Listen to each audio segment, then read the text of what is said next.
There is a particular quality to a Vermont forest in late autumn that is difficult to describe to someone who has not stood inside one. The leaves are mostly gone by then, stripped from the hardwoods by November winds, and the branches reach upward in bare grey patterns against a sky that is often the colour of pale iron.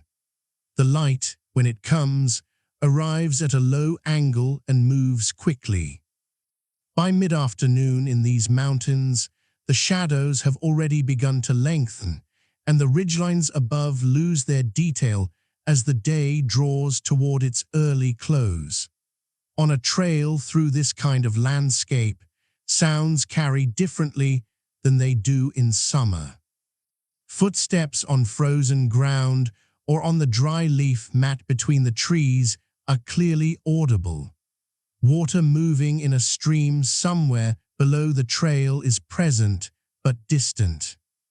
Wind moves through the upper branches with a sound that is neither quite rushing nor quite whispering, but somewhere between the two. And then, occasionally, there is simply silence, the complete and particular silence of a mountain forest in late autumn, when the birds have mostly gone south and the insects are long finished and the only movement is your own.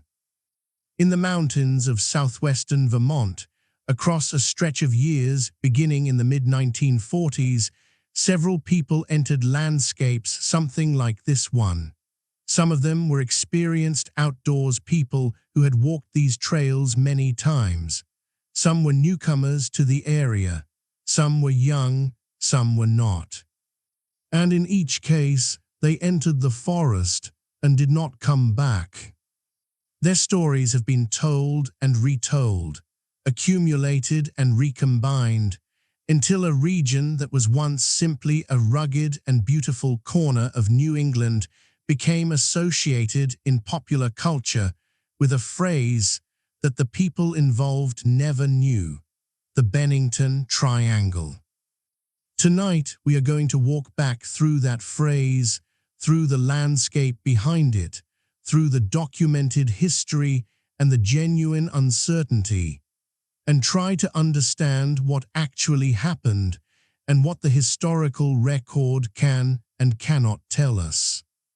If quiet, historically grounded storytelling is what brings you to history's sleepy time, we are glad to have you here tonight. Please consider subscribing to the channel if you have not already. Let us begin with the land itself. Southwestern Vermont occupies a corner of New England that is not always the first part of the state that comes to mind when people think about Vermont. The northeastern part of the state, the Northeast Kingdom, with its lakes and working farms and iconic small towns, has received considerable attention over the years. The central and northern Green Mountains draw skiers and leaf peepers in their respective seasons. But the southwestern corner, particularly the area around Bennington and the mountains that rise above it to the north and east, has a character that is somewhat different from the Vermont of popular imagination. This is an older country in a particular sense. The mountains here are part of the Green Mountain Range that runs like a spine through the length of Vermont from north to south. But in the southwestern portion of the state, the mountains feel particularly dense and close together. Their ridgelines overlapping in ways that create a landscape of hollows and ravines and steep slopes where the forest is thick, and the trails, when they exist at all, can be narrow and difficult to follow. The town of Bennington itself sits in a valley at the southwestern corner of the state, close to the borders of both New York and Massachusetts, and the mountains that frame it to the north, including Glastenbury Mountain, which sits roughly 10 miles north of the town center, rise steeply from the surrounding lowlands. The geology of this landscape is old by any standard. The rocks of the Green Mountains are among the oldest in New England, composed primarily of metamorphic schist and phyllite that formed deep within the earth during ancient tectonic events and were subsequently exposed by hundreds of millions of years of erosion. These are not dramatic, cliff-faced mountains of the kind found further west. They are rounded and heavily forested, their summits often wooded rather than bare, their slopes covered with dense second-growth forest that has reclaimed land logged or farmed in earlier centuries. The rock beneath the soil is ancient, and the soil itself, thin and rocky in many places, tells the story of a landscape shaped by the advance and retreat of glacial ice during the Pleistocene period. The glaciation of New England left its mark everywhere in this landscape. The broad U-shaped valleys, the scattered boulders deposited by retreating ice sheets, the thin soils derived from glacial, till the numerous small ponds and wetlands that occupy basins scoured by glacial action. All of these features are part of the natural legacy of the last ice age, which ended roughly 10,000 years ago. Since then, forests have covered the landscape through several cycles of human disturbance and recovery, and the forest that exists today are primarily northern hardwoods on the lower slopes. With boreal species appearing on the higher ridges, is in many places relatively young by ecological standards, having regrown from cleared or logged land within the past century or two. The watershed of this area drains in multiple directions. Streams on the western slopes of the Green Mountains flow generally toward the Battenkill River and ultimately toward the Hudson River drainage. Streams on the eastern slopes flow toward the Connecticut River watershed. The ridgelines that separate these drainages are also, in effect, navigational divides. A person descending the wrong side of a ridge in poor visibility can find themselves moving away from their intended destination, following a drainage that leads somewhere quite different from where they expected to go. This navigational complexity is not a minor detail. It is, as we will see when we discuss the disappearances that are at the heart of this documentary, one of the most important geographic facts about the landscape of Glastenbury Mountain and the surrounding area. A person disoriented in these forests, by fog, by failing light, by injury, by the simple confusion that can come from dense vegetation and the absence of clear landmarks, may not realize for some time that they are moving in the wrong direction. And by the time that realization comes, they may be far from any trail, in difficult terrain, without the resources or daylight to correct their course. The weather of southwestern Vermont adds another layer of complexity to this already challenging landscape. Vermont weather, in general, is known for its variability and for the degree to which mountain conditions can differ dramatically from valley conditions. In the autumn months, when several of the disappearances we will discuss occurred, weather can change rapidly and dramatically. A clear afternoon can become a foggy and cold late afternoon within a matter of hours.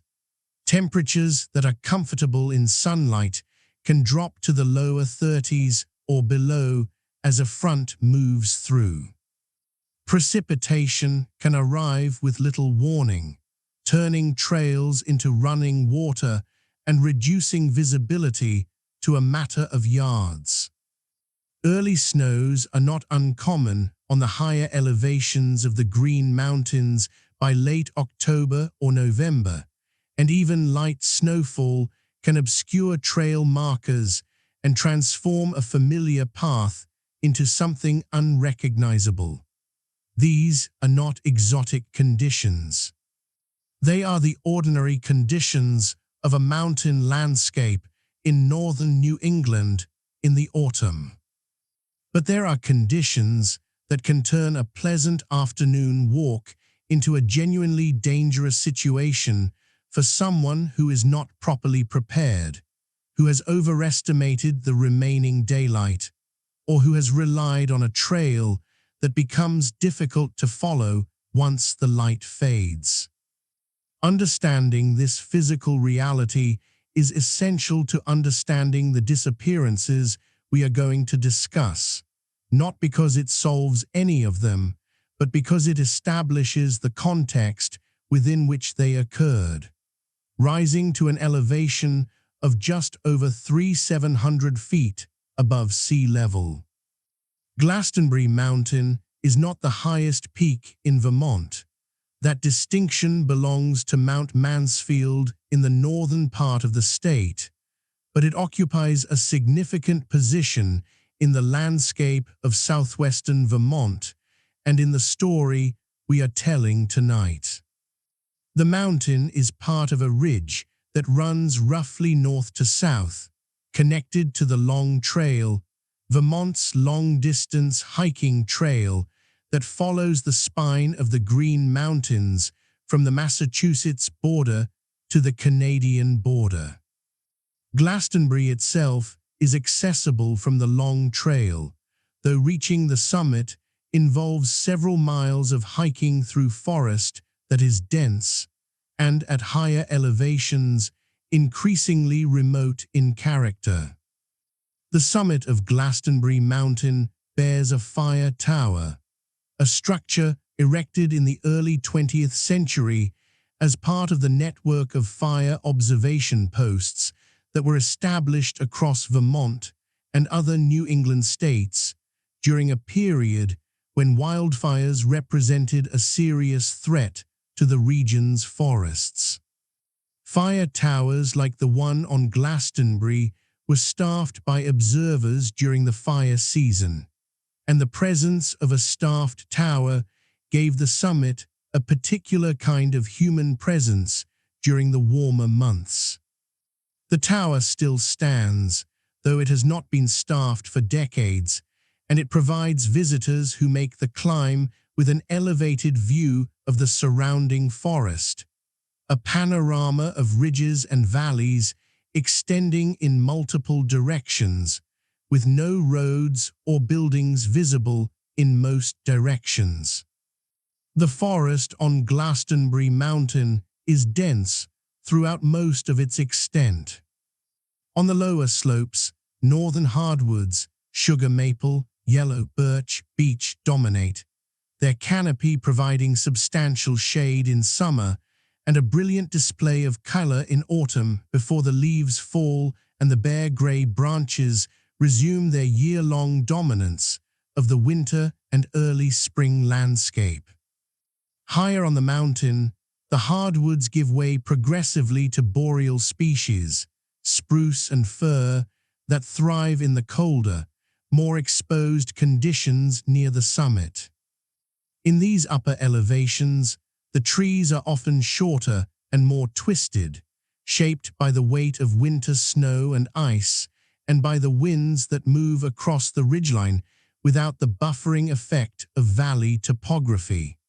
The Long Trail through this area passes through this transition zone, and hikers on the trail experience the shift in forest character as they gain elevation.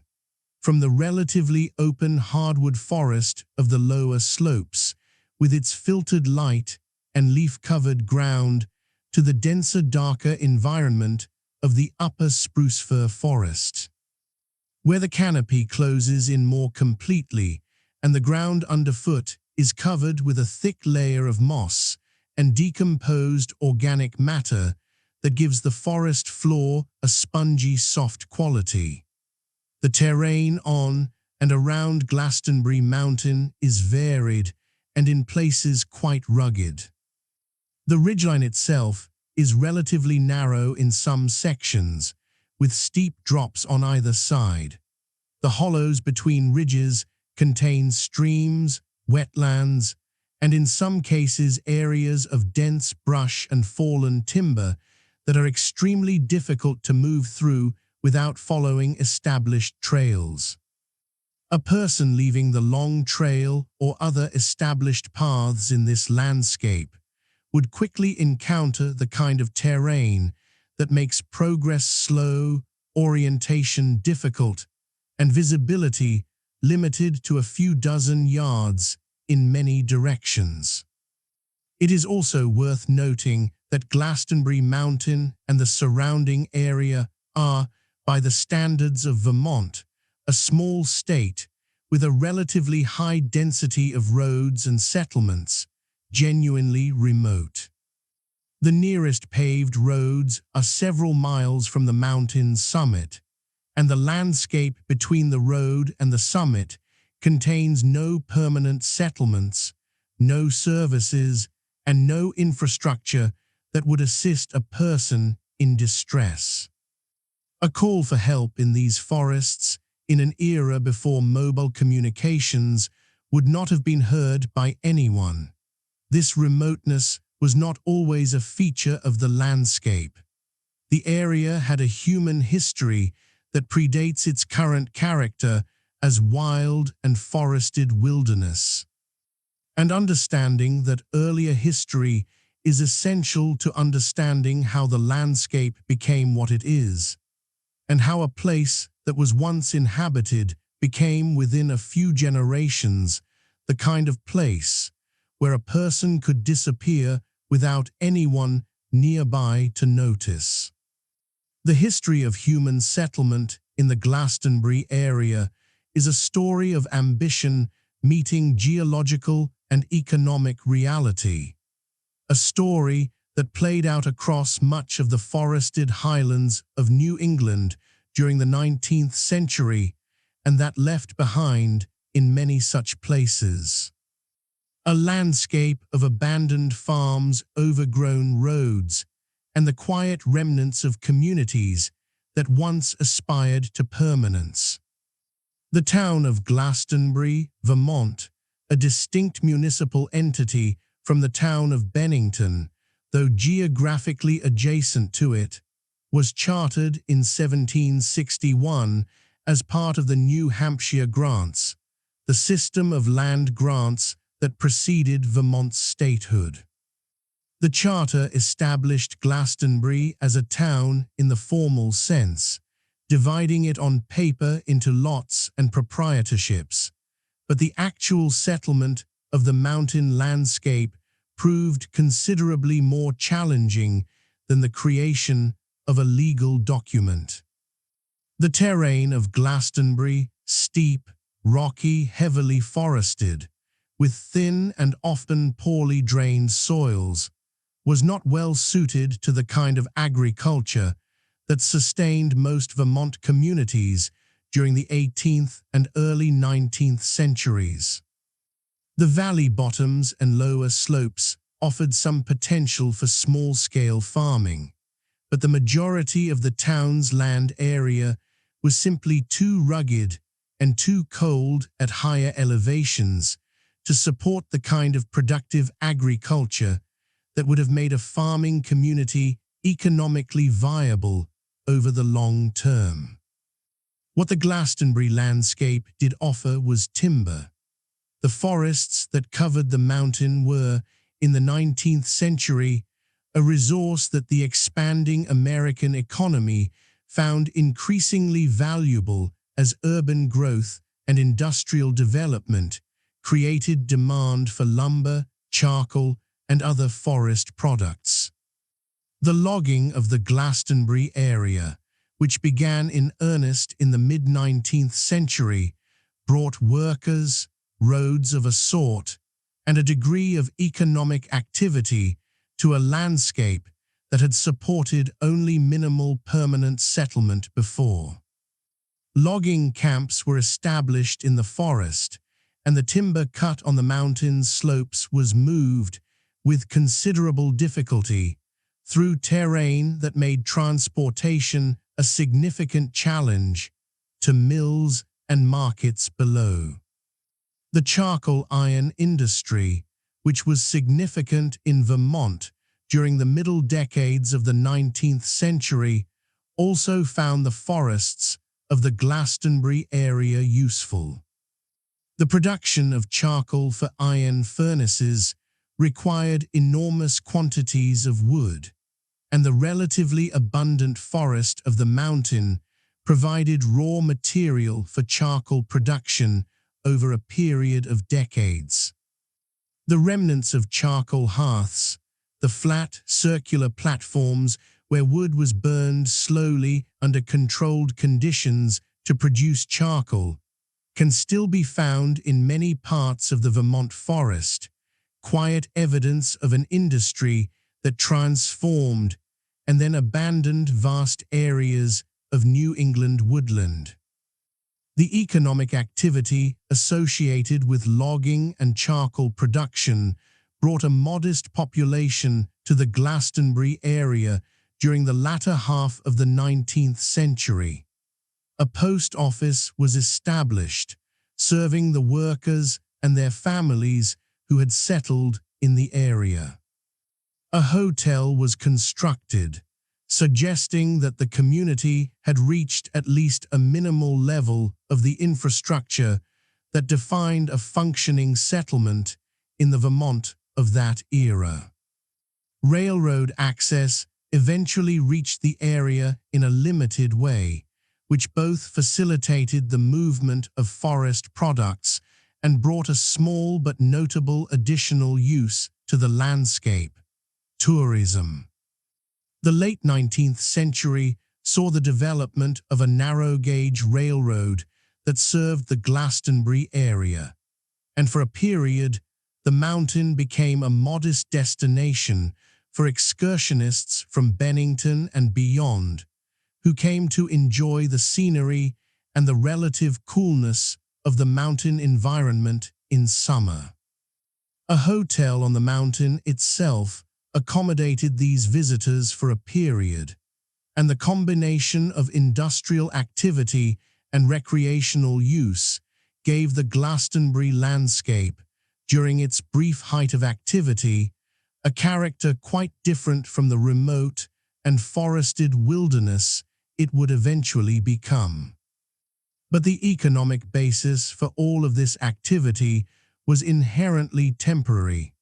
The forests that sustained the logging industry were finite, and as the most accessible timber was cut, the cost of reaching more distant stands increased. The charcoal iron industry faced competition from new production methods and new sources of iron that made the Vermont industry progressively less viable. The hotel and recreational business was modest and vulnerable to the various pressures that affected rural tourism in the region.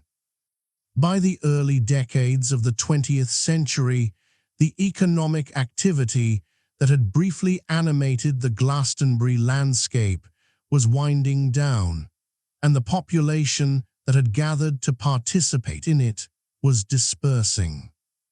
The decline of Glastenbury as a functioning community is a story that unfolded gradually rather than dramatically, a slow withdrawal rather than a sudden abandonment. Families left as the economic opportunities that had brought them diminished.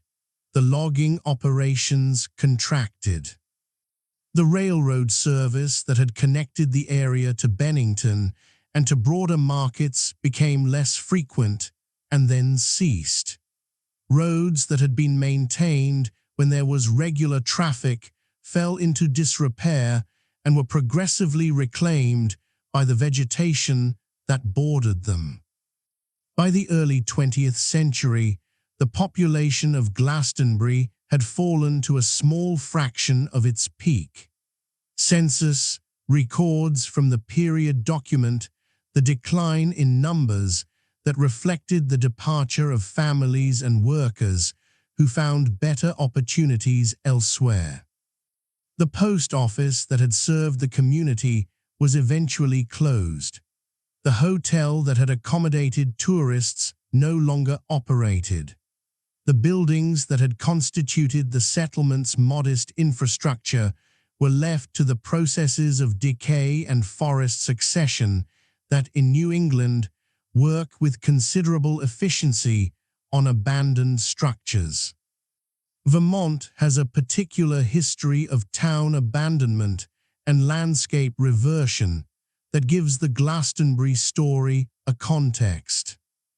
The granite hills and rocky soils of many Vermont upland areas proved insufficiently productive to sustain farming communities against the competition of the more fertile agricultural lands being opened in the Midwest and beyond during the 19th century.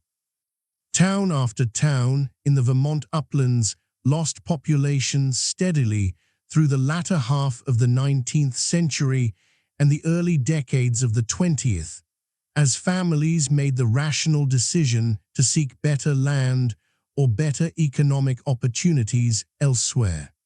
The landscape left behind, abandoned farmsteads, overgrown pastures.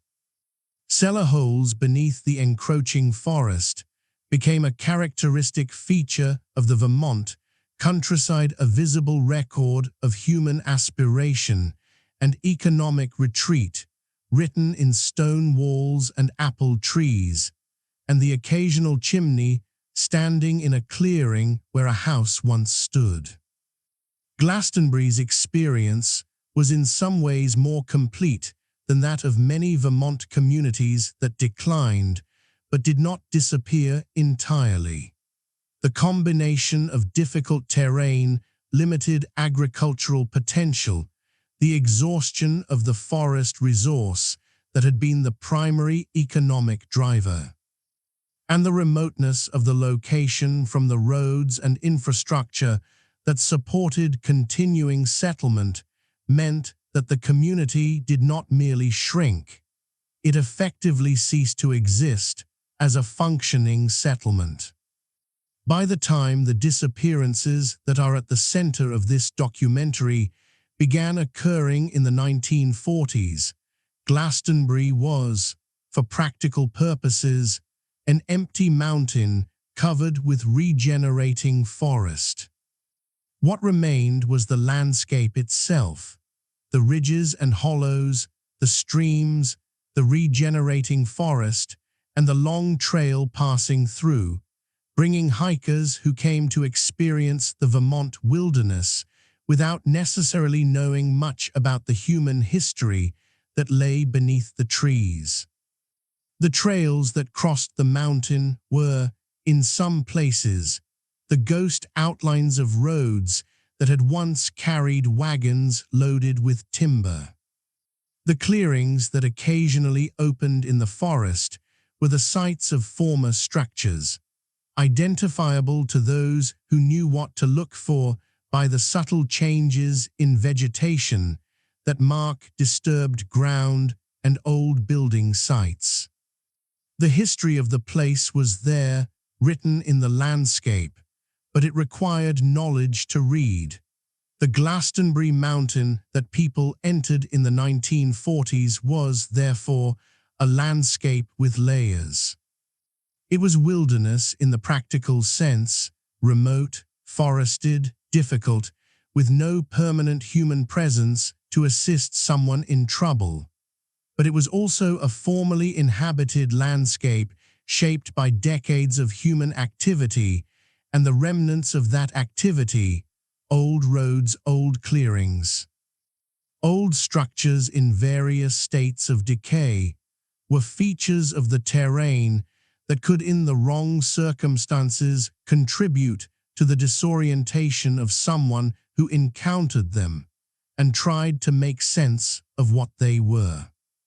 This is the world into which the people at the center of our story entered. And it is a world whose physical reality, its remoteness, its difficult terrain, its rapidly changing weather, its limited visibility within the dense forest, provides the essential context for understanding what might have happened to them, even as the historical record leaves the specific circumstances of each disappearance stubbornly and genuinely unclear. Before the disappearances began, and before any label had been attached to the landscape of southwestern Vermont to suggest that it was unusual in any way, the forests and trails of the Glastenbury mountain area were simply a place where people went. Hikers walked the long trail. Hunters moved through the forest in autumn, pursuing the deer and other game that inhabited the mountain. Locals knew the trails that connected the area's communities and used them for various practical and recreational purposes. The mountains were not unknown or avoided. They were simply part of the landscape of a region that had always depended, in various ways, on the resources and opportunities the forest provided. The Long Trail itself, which passes through the Glastenbury area, had been completed through Vermont by 1930 after years of construction work by the Green Mountain Club, the organization founded in 1910 that built and continues to maintain the trail. The Long Trail represents one of the oldest long-distance hiking trails in the United States, and its completion through the full length of Vermont opened the Green Mountains to hikers who could, for the first time, walk continuously from the Massachusetts border to Canada along a maintained trail with shelters placed at reasonable intervals. The trail brought a steady stream of hikers through the Glastenbury area in the decades following its completion, and the mountain became a regular destination for hikers based in Bennington and the surrounding communities. The hunting tradition in the area was similarly well established. Vermont's autumn deer season drew hunters from the local area and from other parts of New England who came to walk the forests in search of deer and other game. The forests of Glastenbury, with their dense cover and their relative remoteness from settled areas, were good deer habitat, and experienced hunters knew the area and its trails. The hunting season each autumn brought a regular human presence to the mountain that was distinct from the hiking traffic of the warmer months. The relationship between the people who used the mountain and the mountain itself was, for the most part, uneventful. People went into the forest and came back. Hunters returned with game or without it, but they returned. Hikers completed their planned routes and drove home.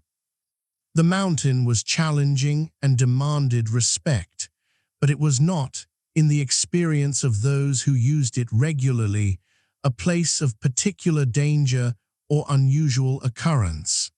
And then, beginning in November of 1945, a series of people went into these mountains and did not return. The cases were separated by months and years. They involved people of different ages, backgrounds, and purposes for being in the area. They occurred in different specific locations within the broader landscape of the Glastenbury mountain region, and none of them was definitively explained. The historical record of these cases is uneven. Some disappearances generated extensive newspaper coverage and major search efforts.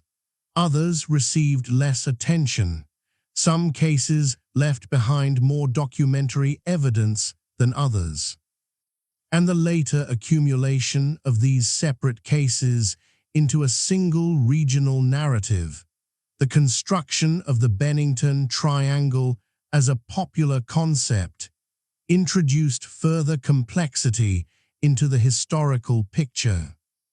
As the mythology that built up around the cases began to shape how people understood and discussed each individual disappearance, what follows is an attempt to work through that complexity as carefully as the available historical record allows, to look at each case with the specificity it deserves, to acknowledge what is known and what is not, and to resist the temptation to let the later mythology substitute for the genuine history. The first of the disappearances commonly associated with the Bennington area in the post-war period involved a man named Mitty Rivers, a local hunter and guide who knew the mountains of southwestern Vermont well.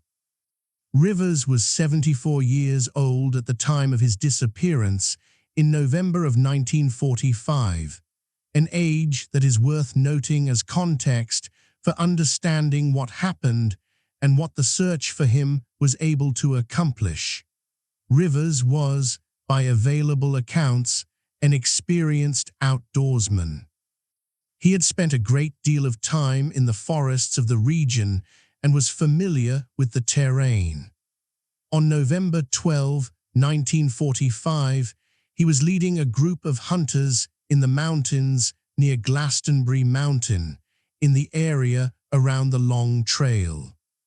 The details of exactly where the group was and what they were doing are available primarily through newspaper accounts from the period, which provide a general picture of the circumstances while leaving some specifics uncertain.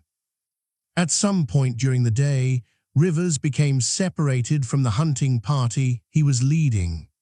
The exact circumstances of this separation, whether it was deliberate, accidental, or the result of some unexpected event, are not clearly established in the historical record.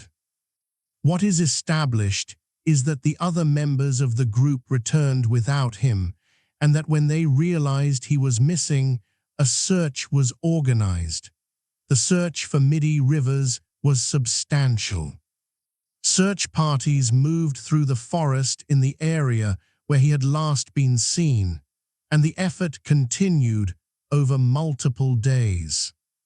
Contemporary newspaper accounts reported the search and its progress, or lack thereof, in terms that convey the difficulty of searching for a missing person in dense mountain forest under late autumn conditions. The landscape that was being searched was exactly the kind of terrain described earlier in this documentary: dense forest, steep slopes, limited visibility, narrow, and sometimes indistinct trails. One detail that was recovered during the search efforts was significant in a small way: a single .22 caliber rifle shell casing was found in an area the search had covered.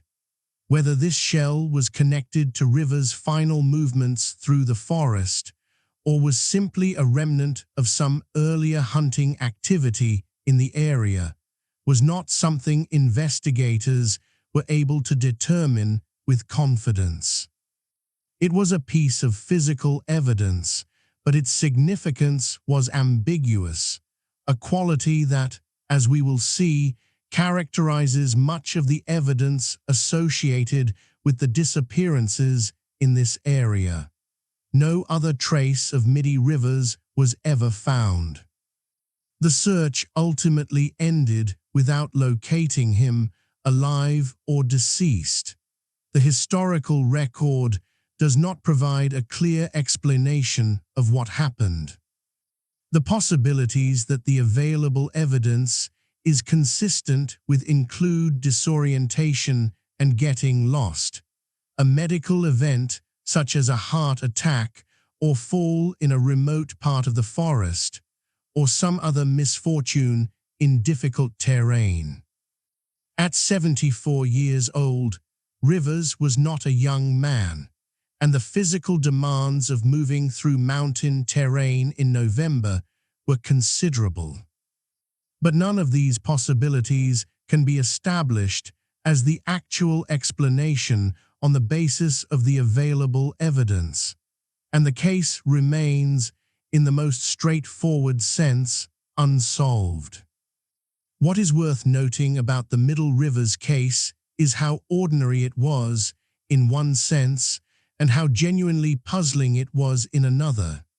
An experienced older man, familiar with the landscape, becomes separated from his group in a dense mountain forest and is never found. The absence of any remains is striking, though it is not inexplicable. The forests of Vermont are capable of concealing human remains for very long periods, particularly in areas that are not regularly traveled. But the complete absence of any definitive evidence about what happened to him means that the case sits, and has sat for decades, in the category of genuine historical uncertainty. The experience of searching for a missing person in the mountains of southwestern Vermont in the mid-20th century deserves particular attention. Because understanding what a search effort could and could not accomplish in this landscape, and with the technology and resources available at the time, is essential to understanding why several of these cases ended without resolution. A missing person search in 1945 or 1946 in the Vermont mountains relied primarily on human searchers on foot. Ground teams, often volunteers from local communities, supplemented by whatever professional or official capacity the state police could provide, would organize into groups and move through the forest in the area where the missing person was last known to have been. The challenge of organizing such a search in difficult mountain terrain, with limited communications equipment, no GPS technology, and often uncertain information about exactly where the missing person had last been seen, was substantial. The terrain in the Glastenbury area presented specific challenges to search efforts. The forest was dense enough to limit visibility to a few tens of yards in most areas, which meant that search teams moving through the forest in organized lines might miss a person or remains that were only a short distance from their path. The steep slopes and rocky terrain were physically demanding for searchers, limiting how much ground could be covered in a day. The stream drainages and hollows that cut through the mountain's flanks could carry a person, particularly someone disoriented or injured, significant distances from their last known position, in directions that might not be intuitively obvious to searchers working from assumptions about the likely direction of travel. Weather was a persistent complicating factor.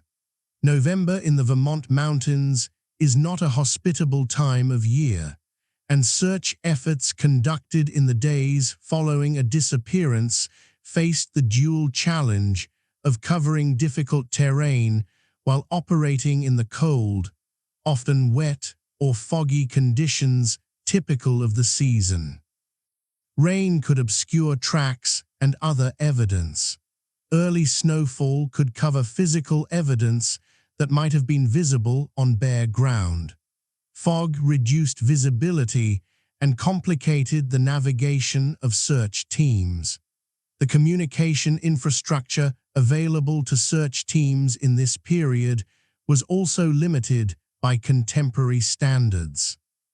Radios were available, but not in the abundance, and with the reliability that modern search and rescue operations take for granted.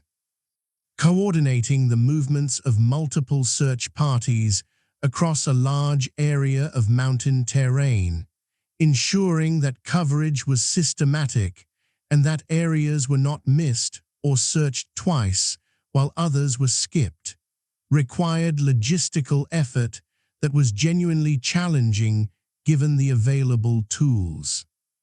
Aircraft were sometimes used in searches during this period.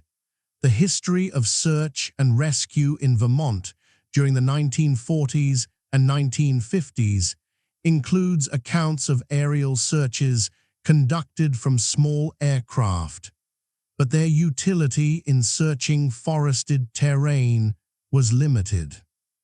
Dense forest canopy makes it extremely difficult to spot a person on the ground from the air, and even a person in a clearing or on a ridgeline might be difficult to see against the background of the landscape from a moving aircraft. All of these factors combined to make the Vermont mountain searches of this period genuinely difficult undertakings that, in some cases, fell far short of achieving the comprehensive coverage of an area that might have been possible with modern technology and resources. This is not a criticism of the people who organized and conducted those searches. They were working with what they had under conditions that were often difficult in pursuit of people whose fate genuinely mattered to their families and communities. But it is an important part of the historical picture because it helps explain why some searches ended without finding what they were looking for, without any need to invoke explanations beyond the ordinary difficulties of the task. Of all the disappearances associated with the area around Bennington and Glastenbury Mountain, the case of Paula Jean Weldon is the one that received the most sustained public attention at the time it occurred, that generated the most extensive newspaper coverage. And that has remained the most discussed in the decades since. It is also a case whose details have been subject to a degree of embellishment and inconsistency in later retellings that makes careful reconstruction from contemporary sources particularly important. Paula Jean Weldon was 18 years old in December of 1946, a first-year student at Bennington College, the small liberal arts institution located in the town of Bennington. She had grown up in Stamford, Connecticut, the daughter of a technical illustrator. She was, by accounts from the period, an energetic and independent young woman who enjoyed the outdoors and who had, during her relatively brief time at Bennington College, taken an interest in the natural landscape of the surrounding area. On Sunday, December 1, 1946, Weldon left the Bennington College campus in the late afternoon and traveled toward the Long Trail. The specific circumstances of her travel to the trailhead are documented in contemporary accounts, though some details vary between different sources. What is established is that she reached the area of the Long Trail access point on Route 9, the highway that crosses the Green Mountains between Bennington and Brattleboro, and that she began walking on the trail heading north. The time of day at which she began her hike is significant. December 1 in Vermont is a date when daylight is limited. Sunset in early December in southwestern Vermont occurs well before 5 in the afternoon, and the light begins to fade noticeably before that. A hike begun in the late afternoon on this date would have been expected by any experienced hiker to be a short one. The daylight simply would not have permitted anything more. Whether Weldon understood this, or whether she had an accurate sense of how far she could travel before losing the light, is not something the historical record can establish.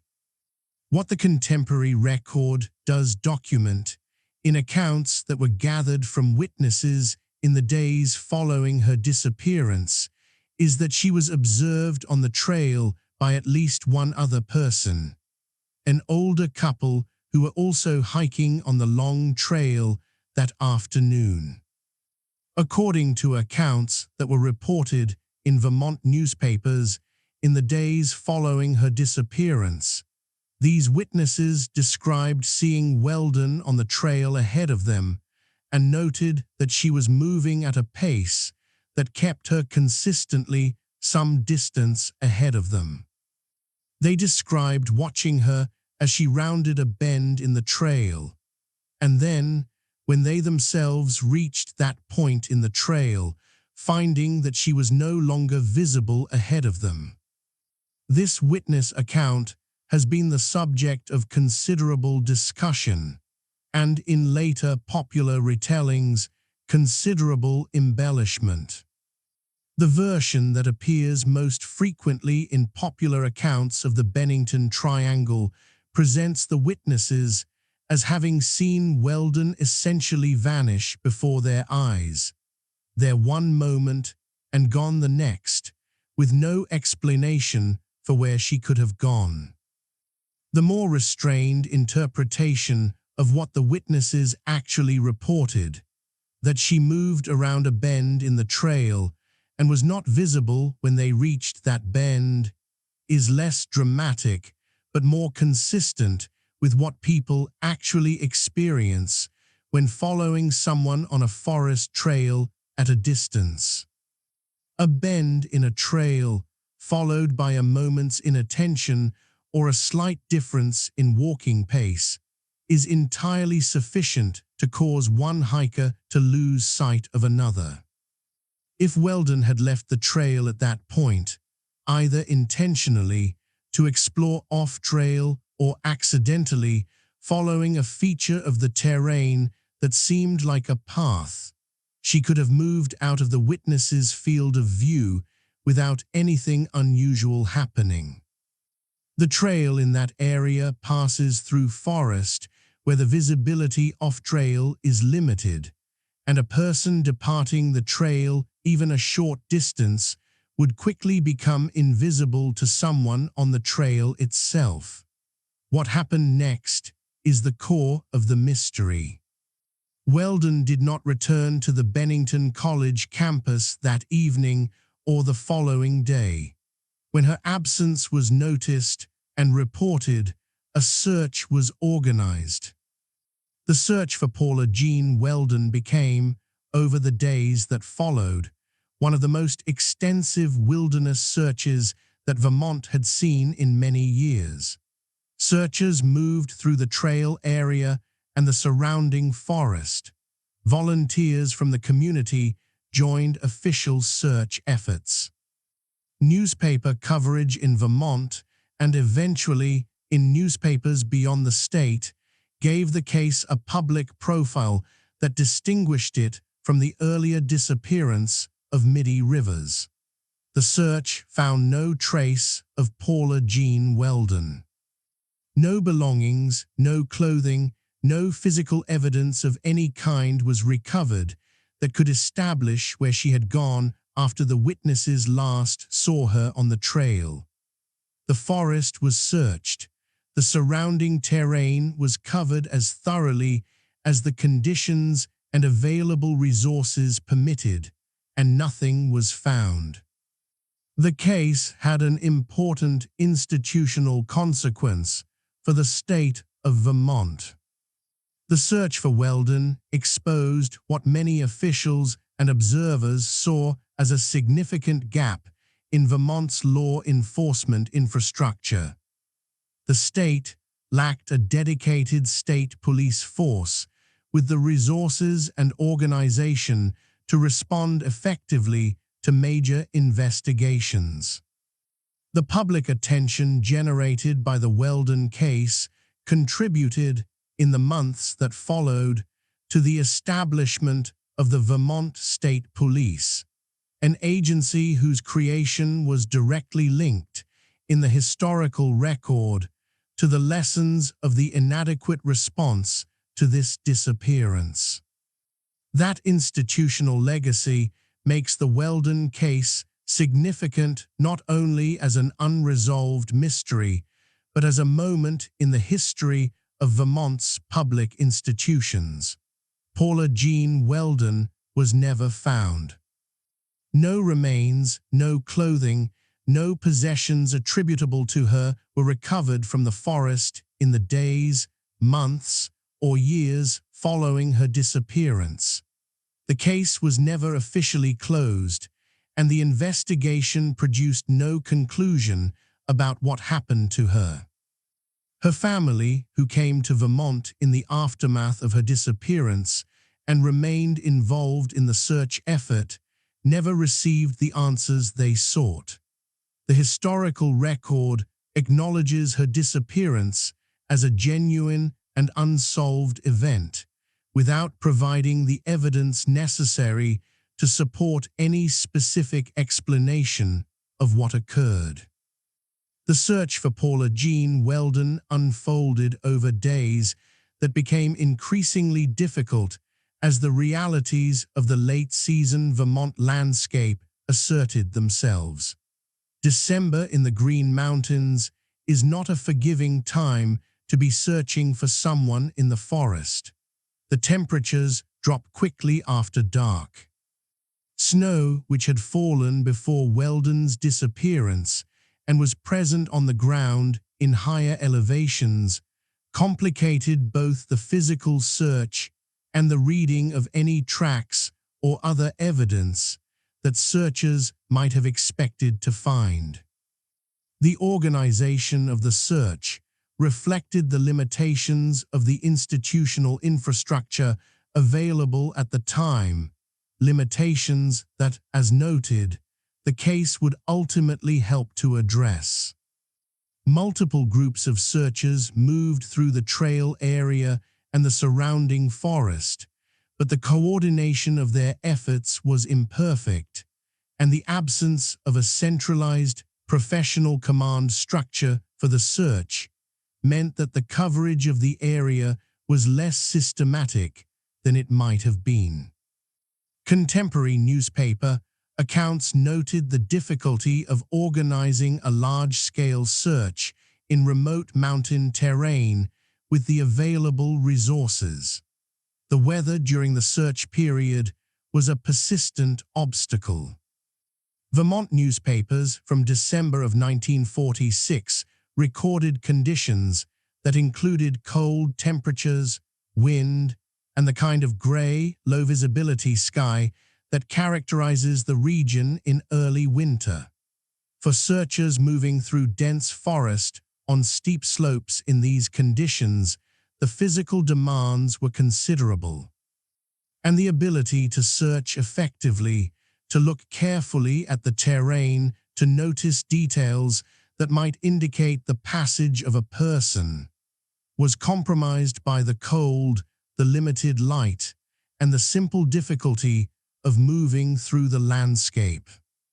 The public attention generated by the search was substantial.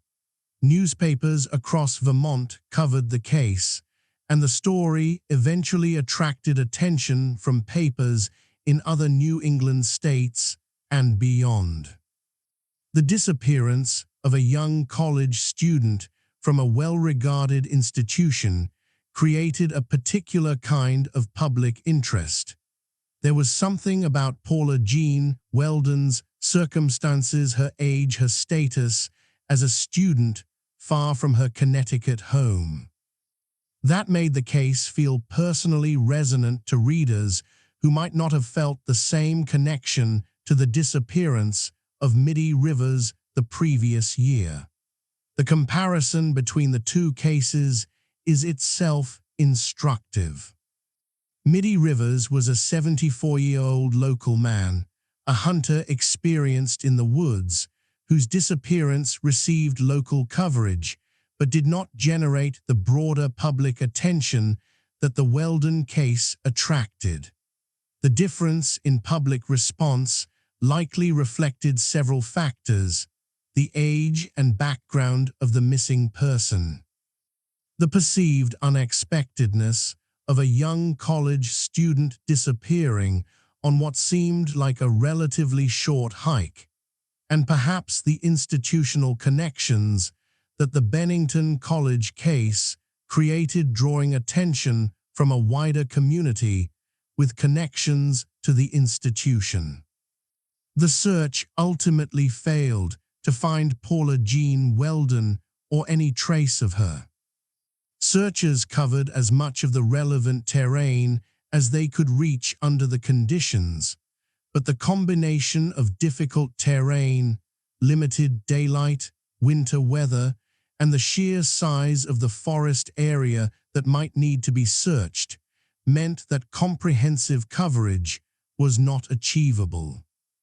The search wound down without result, leaving the case in the genuinely unresolved state where it has remained ever since. In the years following the search, various investigators and researchers have returned to the Weldon case, examining the available evidence, interviewing witnesses while they were still living, and attempting to reconstruct the sequence of events that might explain what happened. None of these efforts has produced a definitive answer. The case has also attracted the attention of people interested in the paranormal and in the later mythology of the Bennington Triangle, and some of the later accounts of the Weldon disappearance have incorporated details and interpretations that were not present in the original contemporary reporting. Separating the contemporary record from the later accretion of interpretation and speculation requires the same careful attention to sources that any good historical investigation demands. What can be said on the basis of the available evidence is this: Paula Jean Weldon, 18 years old, left the Bennington College campus on the afternoon of December 1, 1946, walked on the long trail, was observed by witnesses moving ahead of them on the trail, and was never seen again. The forest she entered did not give her back, and the historical record has not explained why. The case of James E. Tedford is among the most unusual of the disappearances associated with the Bennington area. And it is also the one about which the historical record is most difficult to navigate, in part because later popular accounts have incorporated details that are difficult to verify against contemporary sources, and in part because the circumstances of his disappearance, as they have been commonly described, are genuinely puzzling even on their most straightforward reading. James Tedford was a veteran of the Second World War who was, at the time of his disappearance in December of 1949, residing at the Soldiers' Home in Bennington, a facility for veterans. He was, by available accounts, in his middle years, a man whose post-war life had brought him to Vermont and to the particular circumstances of that facility. The available historical documentation about Tedford is more limited than in the case of Paula Jean Weldon, whose disappearance generated extensive newspaper coverage, and this relative scarcity of documentation makes it important to be careful about which details of his case are well established and which are less certain. According to accounts that have been reported in discussions of the Bennington disappearances, Tedford had traveled by bus from St. Albans, Vermont, to Bennington in late December of 1949, returning from a visit to relatives. Fellow passengers on the bus reportedly indicated that he was aboard the bus when it made a stop, but that when the bus arrived in Bennington, Tedford was no longer present. His belongings, including a bus timetable, were reportedly found on his seat. He was, according to these accounts, simply gone, present on the bus at one stop, absent when the bus reached its destination. The bus disappearance detail is the most dramatic element of the Tedford case, and is the aspect that has made it a recurring feature of popular accounts of the Bennington Triangle. It is also the element that is most difficult to verify from primary contemporary sources, and the historical record on this point requires careful handling. The core narrative that a man disappeared from a moving bus during a journey is genuinely puzzling if taken at face value. But the chain of evidence supporting the specific details of how and when Tedford's absence was discovered, and exactly what witnesses reported, is less clearly documented than some popular accounts suggest. What can be said with reasonable confidence is that James Tedford disappeared in December of 1949 in circumstances that were not explained. Whether the details of the bus journey are precisely as they have been reported, or whether some aspects of the story have been simplified or modified in the retelling, is difficult to establish definitively from the available record. The case is genuinely unusual, and the uncertainty about exactly what happened and what the complete evidence showed is itself a historical fact. Tedford was never found. No explanation of his disappearance was publicly established. He joins Mitty Rivers and Paula Jean Weldon in the category of people who entered the world, and then, in the vicinity of southwestern Vermont, were simply gone from it, leaving behind a record that raises questions it cannot answer. The Tedford case raises questions that go beyond the specific circumstances of his disappearance to touch on something broader about how these cases were investigated and reported. The historical distance between December of 1949 and the present day means that the witnesses who might have provided detailed accounts of what happened on that bus journey are no longer living and cannot be interviewed.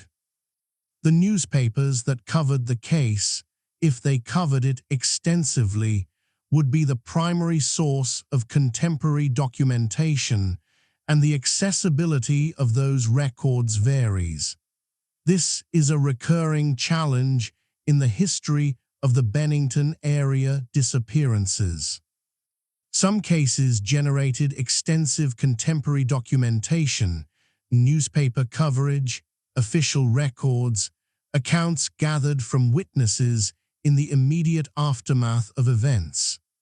Others are documented more thinly, and the available record reflects primarily later retellings that may or may not accurately represent what the original sources said. The Tedford case falls more toward the latter end of this spectrum, and the appropriate response to that situation is to be honest about the limitations of the historical record, rather than to paper over them with invented detail or with uncritical acceptance of popular accounts whose sourcing is unclear. The broader context of Tedford's life also deserves acknowledgement. He was a veteran living in a veterans facility, whose life after the war had brought him to circumstances that the documentary record does not describe in great detail.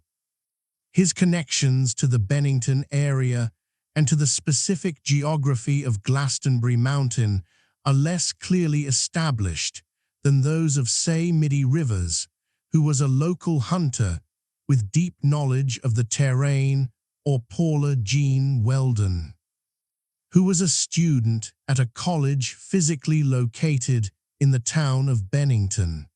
Tedford was traveling through the area according to the available accounts, rather than actively engaging with the mountain landscape.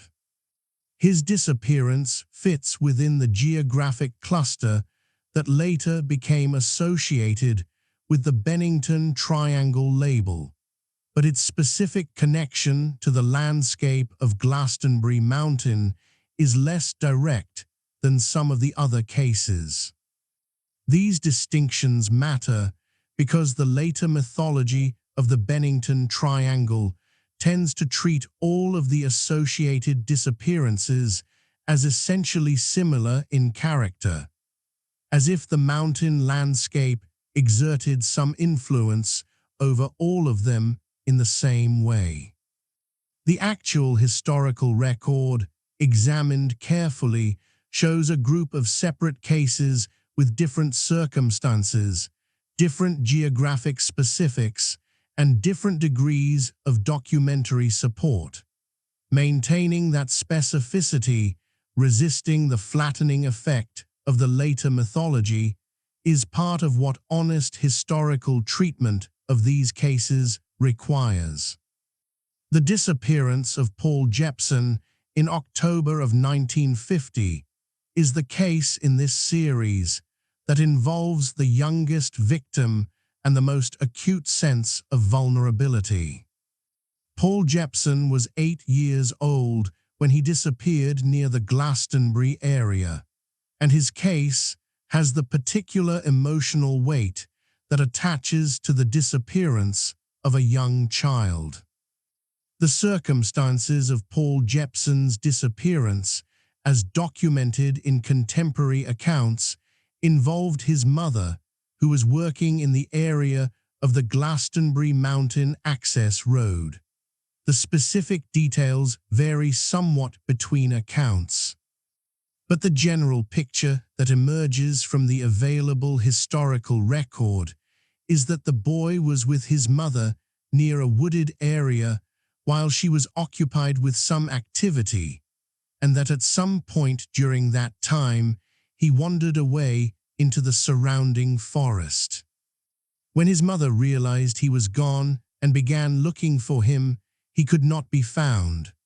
A search was organized, and contemporary newspaper accounts from Vermont in October of 1950 reported the search for Paul Jepson and its progress. Bloodhounds were reportedly used in the search, a detail that gives some sense of the seriousness with which the effort was conducted, and the search covered the forested area around the location where the boy had last been seen. The landscape in that area, consistent with what has been described throughout this documentary, was dense and difficult for searchers to move through systematically. The search for Paul Jepson did not find him.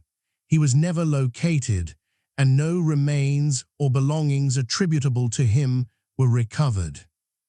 The case joined the growing list of disappearances in the area that had ended without resolution, and it added to the developing sense, among those paying attention to the pattern of cases, that something unusual was happening in the mountains around Bennington.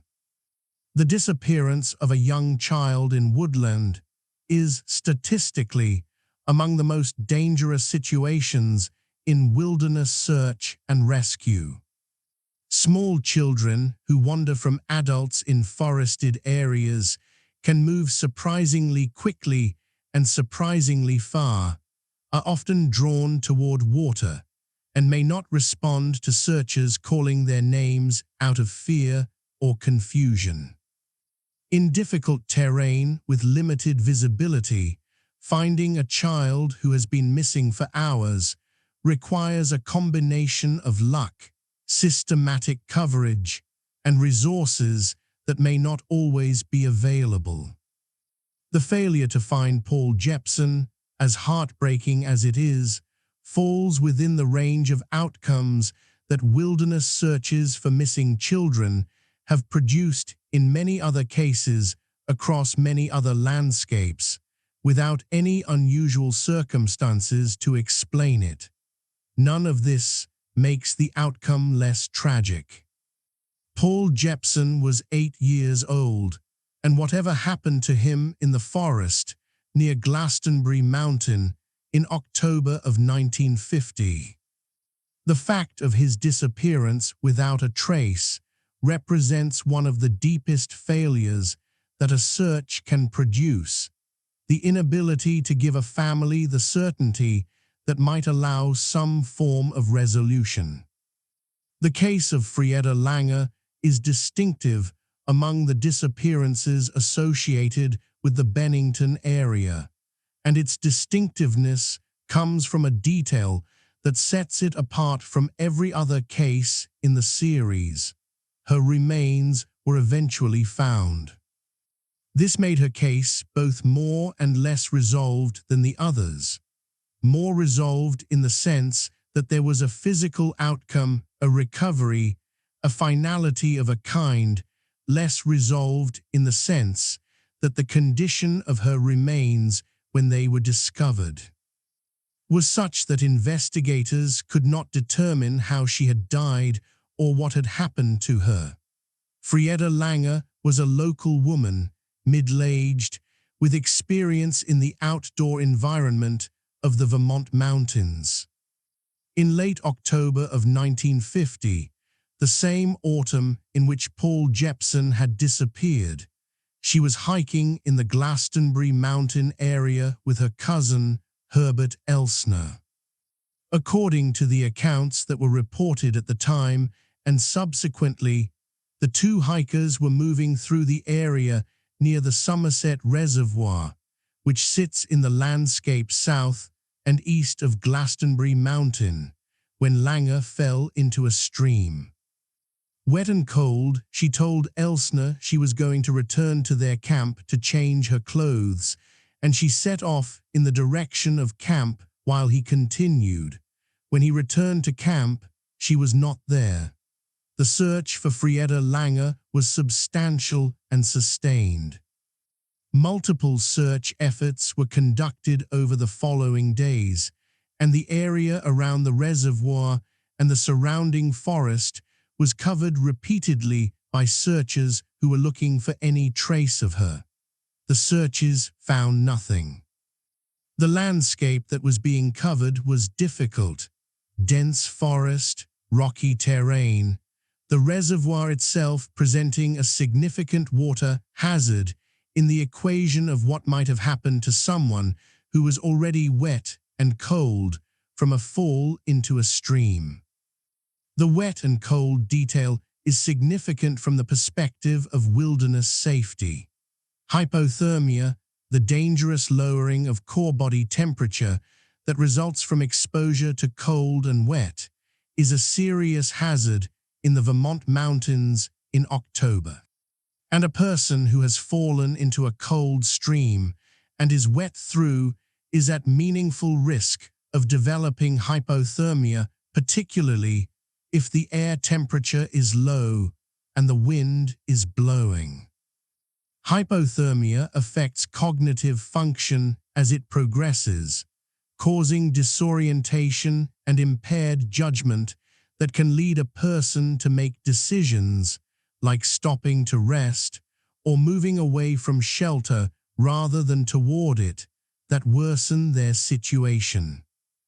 A person in the later stages of hypothermia may become incapable of the navigation and decision-making that would be required to find their way back to a trail or a camp.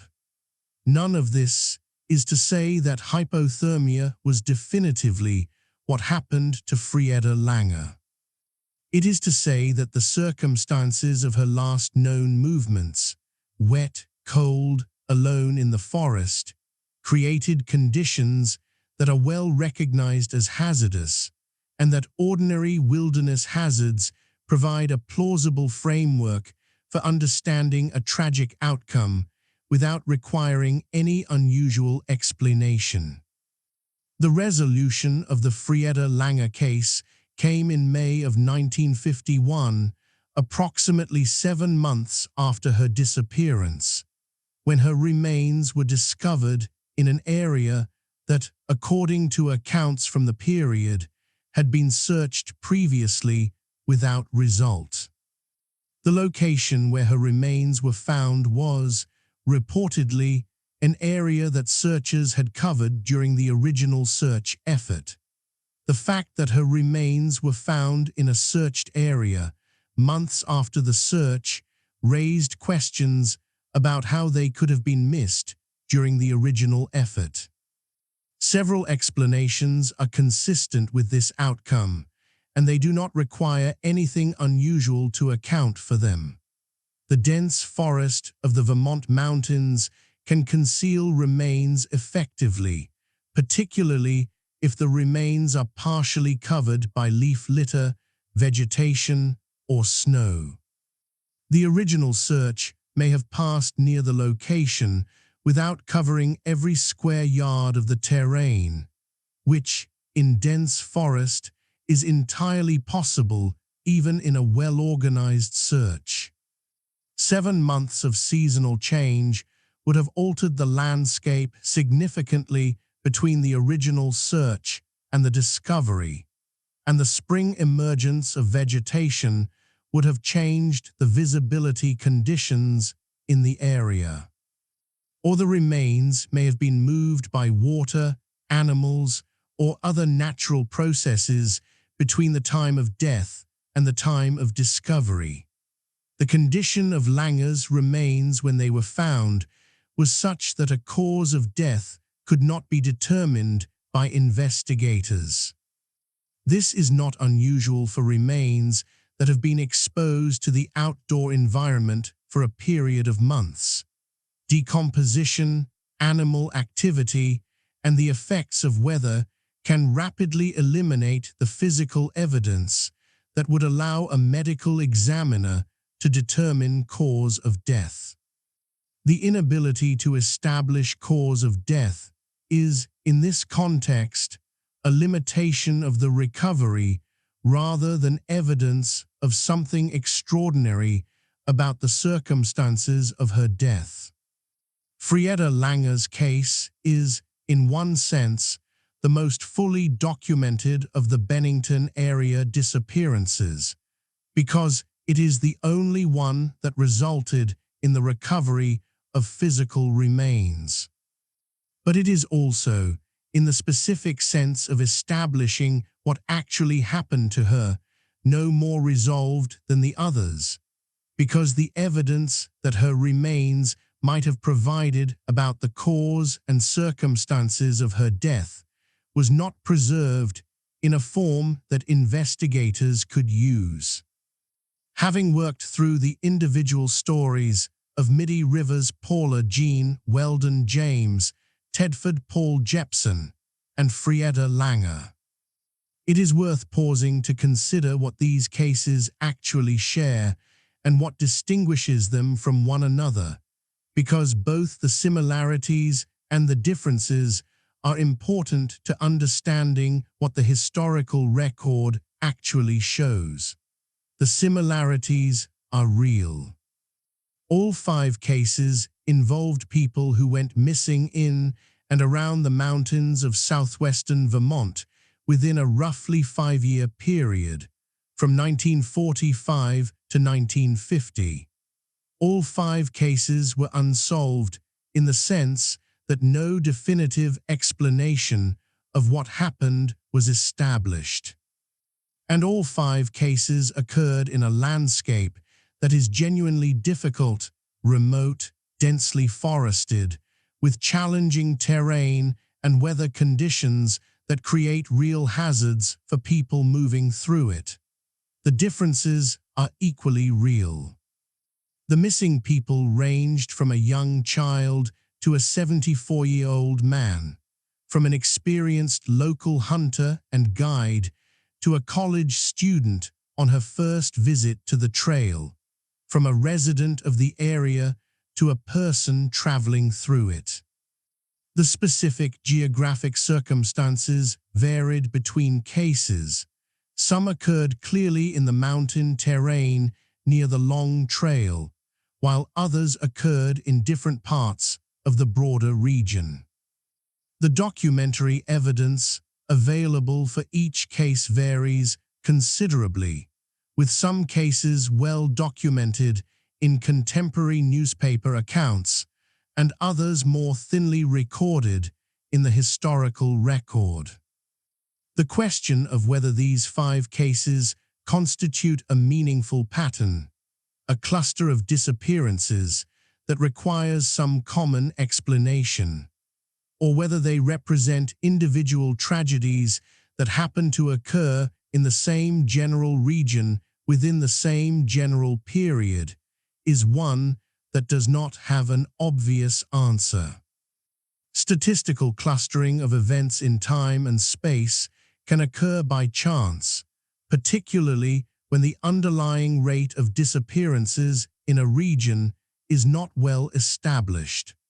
Vermont's mountains claimed people before 1945 and have continued to present dangers since 1950.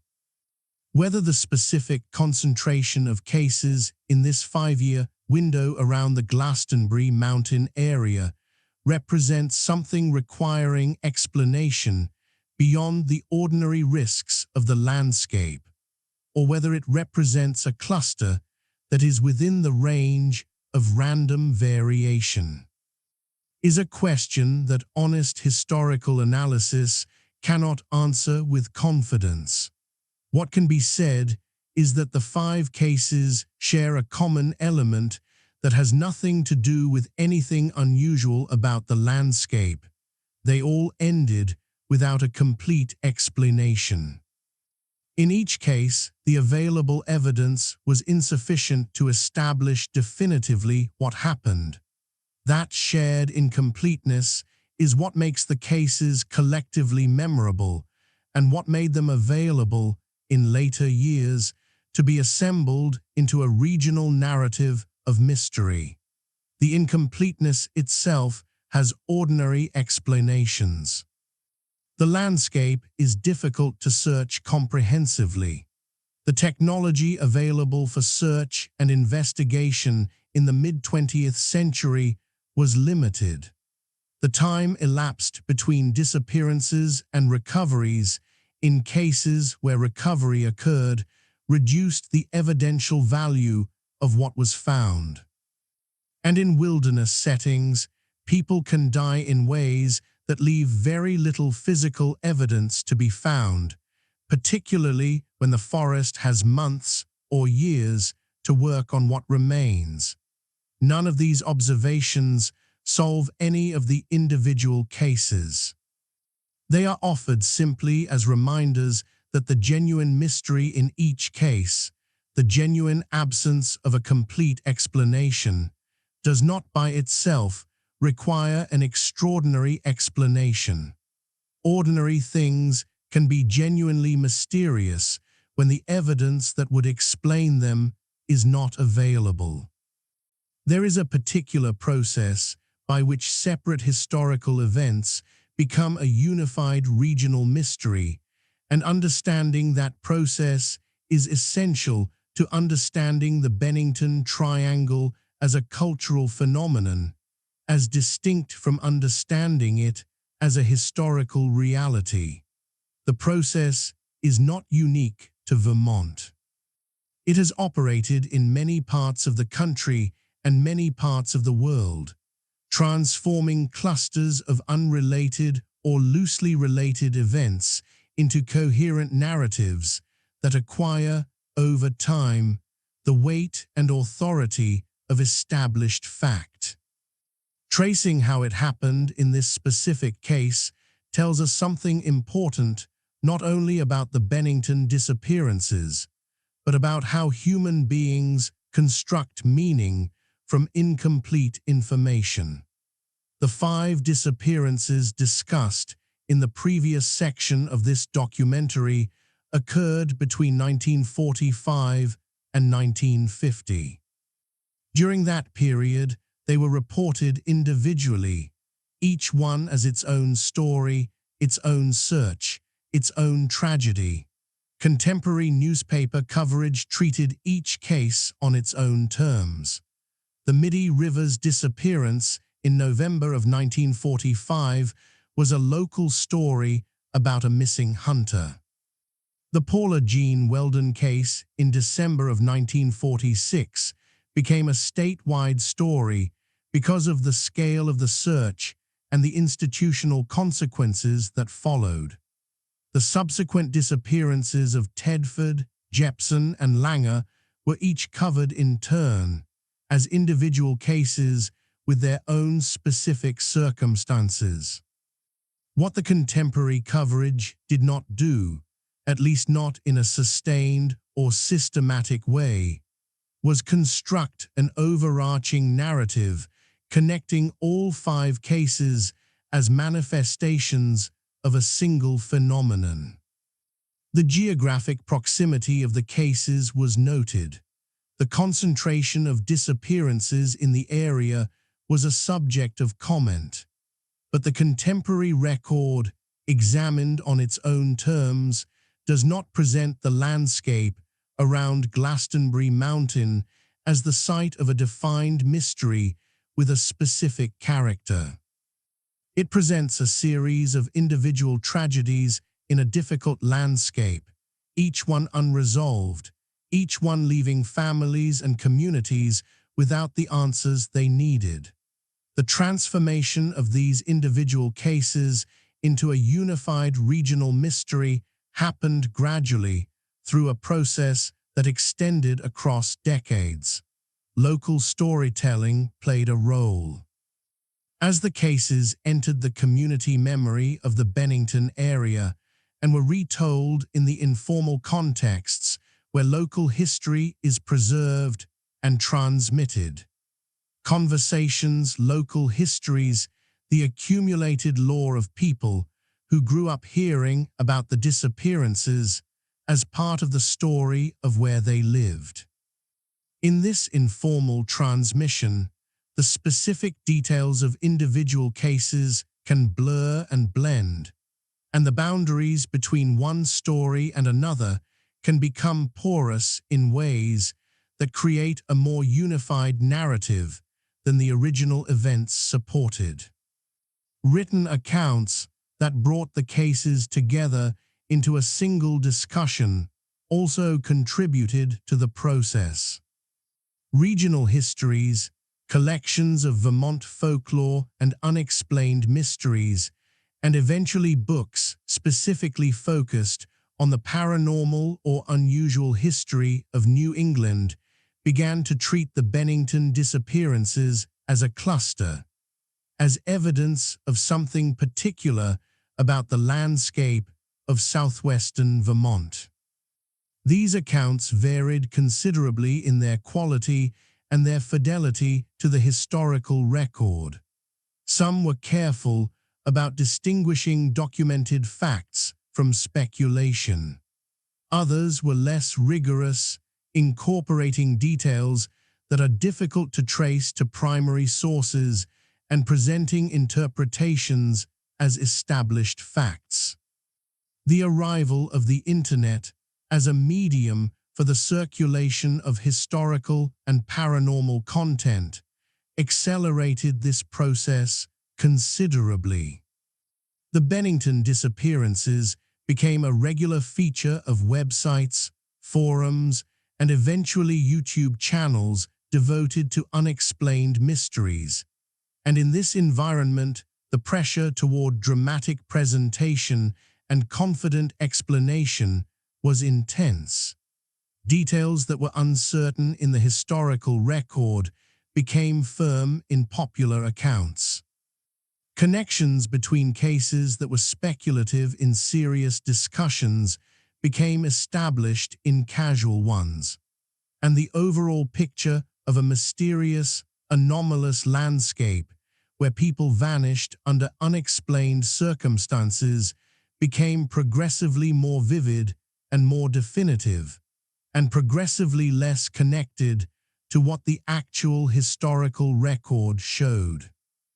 The specific phrase, Bennington Triangle, the label that has given the cluster of disappearances its popular identity, and that has shaped how most people first encounter the story, appears to have entered wide circulation primarily through the work of a Vermont author and folklorist named Joseph Citro, who used the term in the early 1990s to describe the geographic area associated with the disappearances and the related folklore of the region.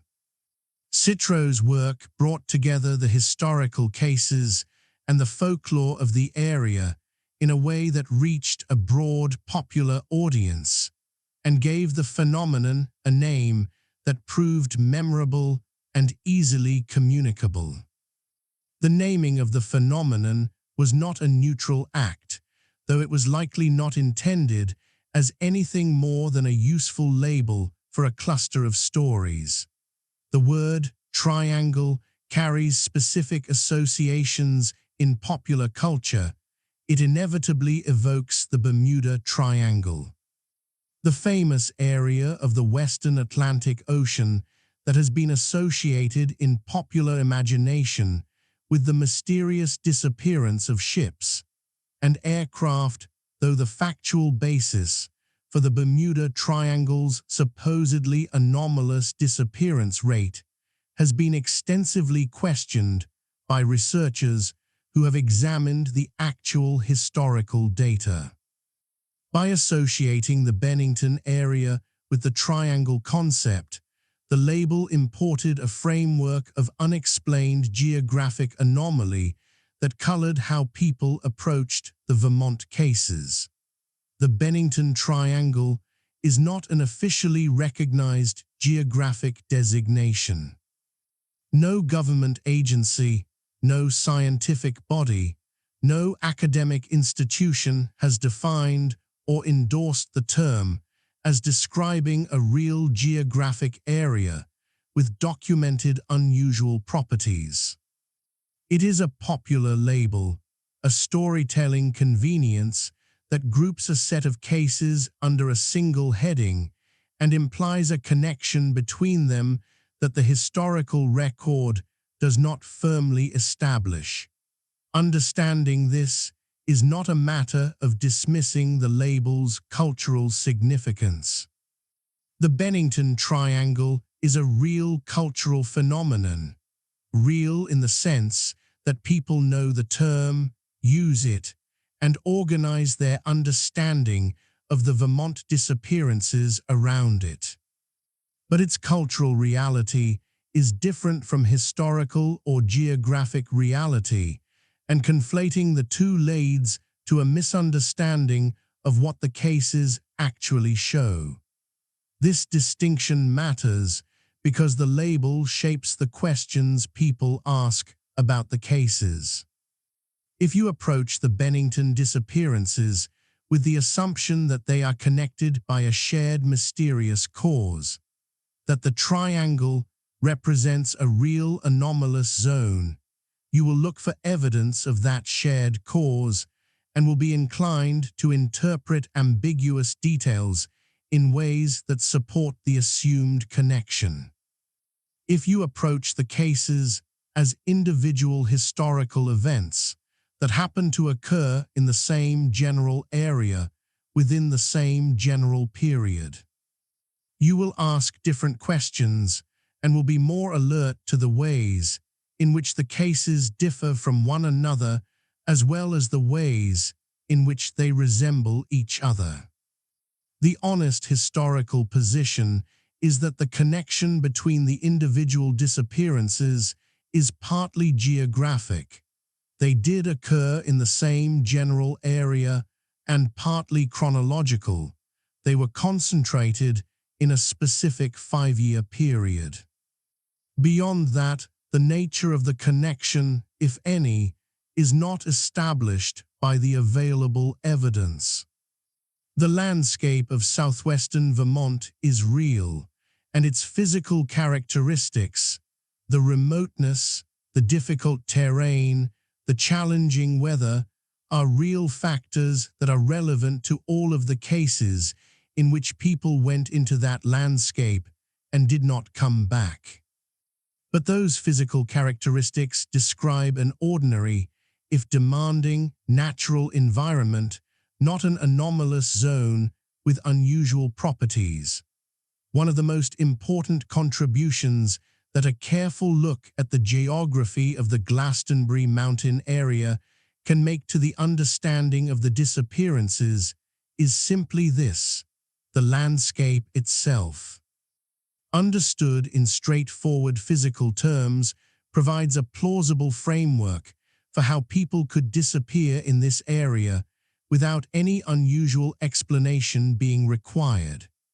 The specific combination of features that characterizes the Glastenbury mountain area, the remoteness from roads and permanent settlement, the dense forest that limits visibility and makes navigation difficult, the steep terrain with its associated fall and injury, risks the streams and reservoir that represent water, hazards the rapidly changing weather of the late-season Vermont environment, the early darkness of the short autumn and winter days, and the limited ability of searches in the mid-20th century to achieve comprehensive coverage of large forested areas, creates conditions in which disappearances without resolution are not only possible but predictable.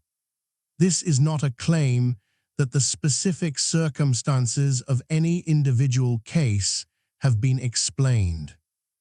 It is a claim that the environment provides the kind of context in which the outcomes observed.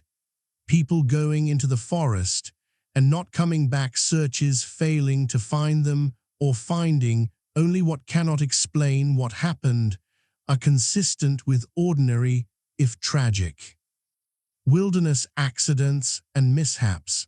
Consider what the landscape requires of someone moving through it.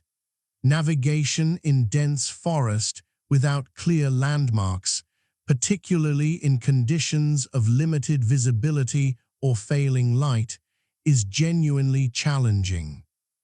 The Vermont mountains do not offer the kind of clear sightlines that make orientation straightforward in more open landscapes. Ridgelines that look like obvious navigational guides from a map can be difficult to identify reliably on the ground. In a forest, where the visual field extends only a few dozen yards in most directions, trails that are well marked under good conditions can become difficult to follow when wet leaves cover the tread, when fog reduces visibility, or when snow has fallen and obscured the trail surface. An experienced hiker who has walked a particular trail many times may feel confident in their ability to navigate it, and may be right in that confidence under normal conditions. But confidence can translate into taking slightly more risk than conditions warrant, starting a hike later in the day than is prudent, venturing slightly off-trail to investigate something interesting, moving faster than the terrain safely allows. The margin between safe and unsafe in a challenging mountain environment can be narrow, and small errors in judgment can have consequences that are difficult to recover from. Physical hazards in the landscape, falls on rocky terrain, slips near stream banks, unexpected drops in ground that is obscured by vegetation, represent genuine risks that do not require dramatic circumstances to produce tragic outcomes. A twisted ankle miles from the nearest road, in late afternoon in late October, in a forest where no other hikers are present, is a serious situation. A fall that produces a head injury, even a seemingly minor one, can impair the judgment and navigation ability needed to find the way back to safety.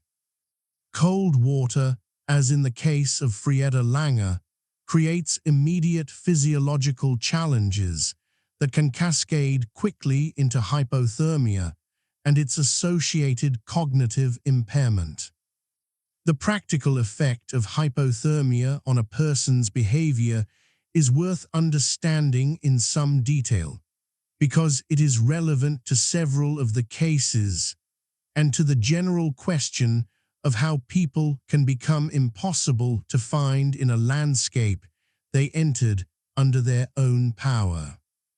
As core body temperature drops below normal levels, the hypothermic person's cognitive function degrades in ways that are not obvious from the outside.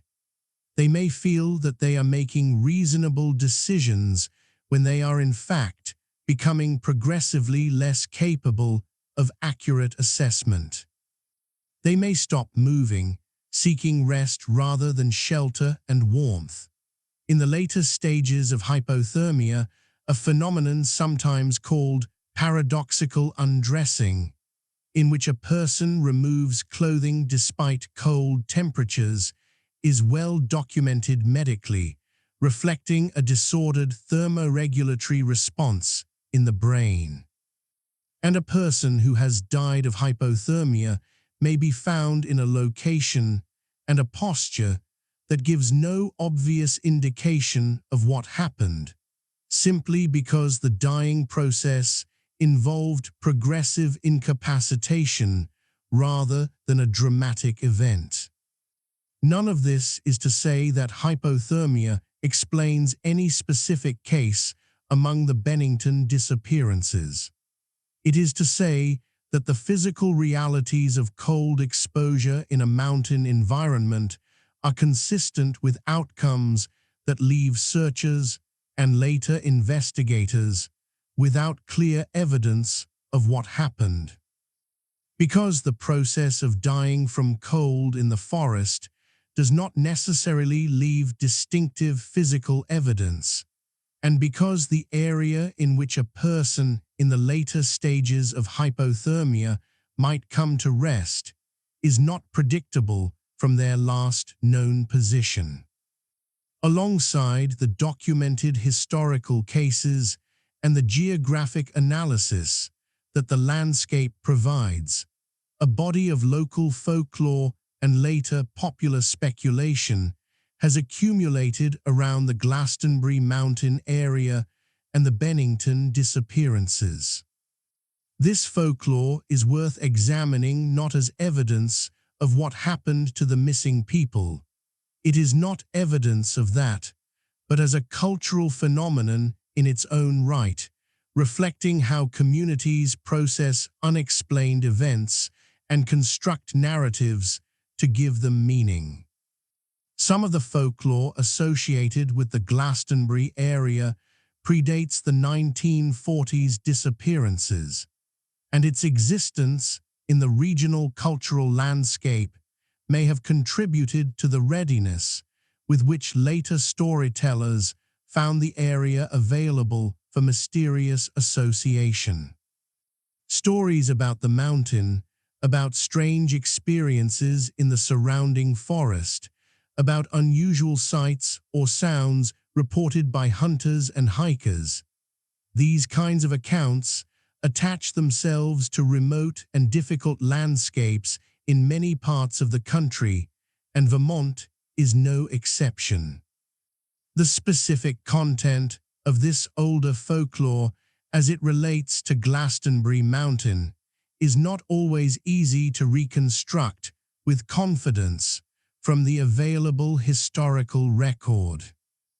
Because the boundary between genuine historical folklore, stories that were actually circulating in local communities before the modern period, and later inventions that claim the authority of tradition can be difficult to establish from outside the community. Some accounts of unusual happenings on the mountain that appear in popular treatments of the Bennington Triangle claim the authority of long local tradition, but cannot be traced to sources that predate the modern period of popular mystery storytelling. What can be said is that the Glastenbury area had, even before the disappearances, a reputation in some local circles as a difficult and sometimes disorienting landscape, a place where the compass did not always seem to behave reliably, where people could become turned around and confused in ways that did not happen in more familiar terrain. Whether this reputation reflected actual unusual compass behavior, which would require a specific geologic explanation that has not been established, or simply the ordinary disorientation that the dense, featureless forest environment produces in people without strong navigation skills, is not something the available record allows to be settled. Later popular accounts of the Bennington Triangle have introduced a range of specific folkloric or paranormal claims about the landscape and the disappearances. These include stories of a large, unusual creature seen in the area, a claim that inserts the Glastenbury mountain story into the broader folklore of large unknown animals in the forests of the eastern United States. They include accounts of unusual lights observed in the mountains, which have been interpreted by some as evidence of paranormal activity. They include suggestions of a vortex or anomalous energy field that somehow affects the behavior of people and animals in the area. And they include, in some versions, invocations of indigenous beliefs about the mountain as a dangerous or spiritually significant place. Each of these claims requires the same careful handling that the historical disappearances require, not dismissal, but honest assessment of what evidence supports them. And in each case, the honest assessment is that the evidence is not there.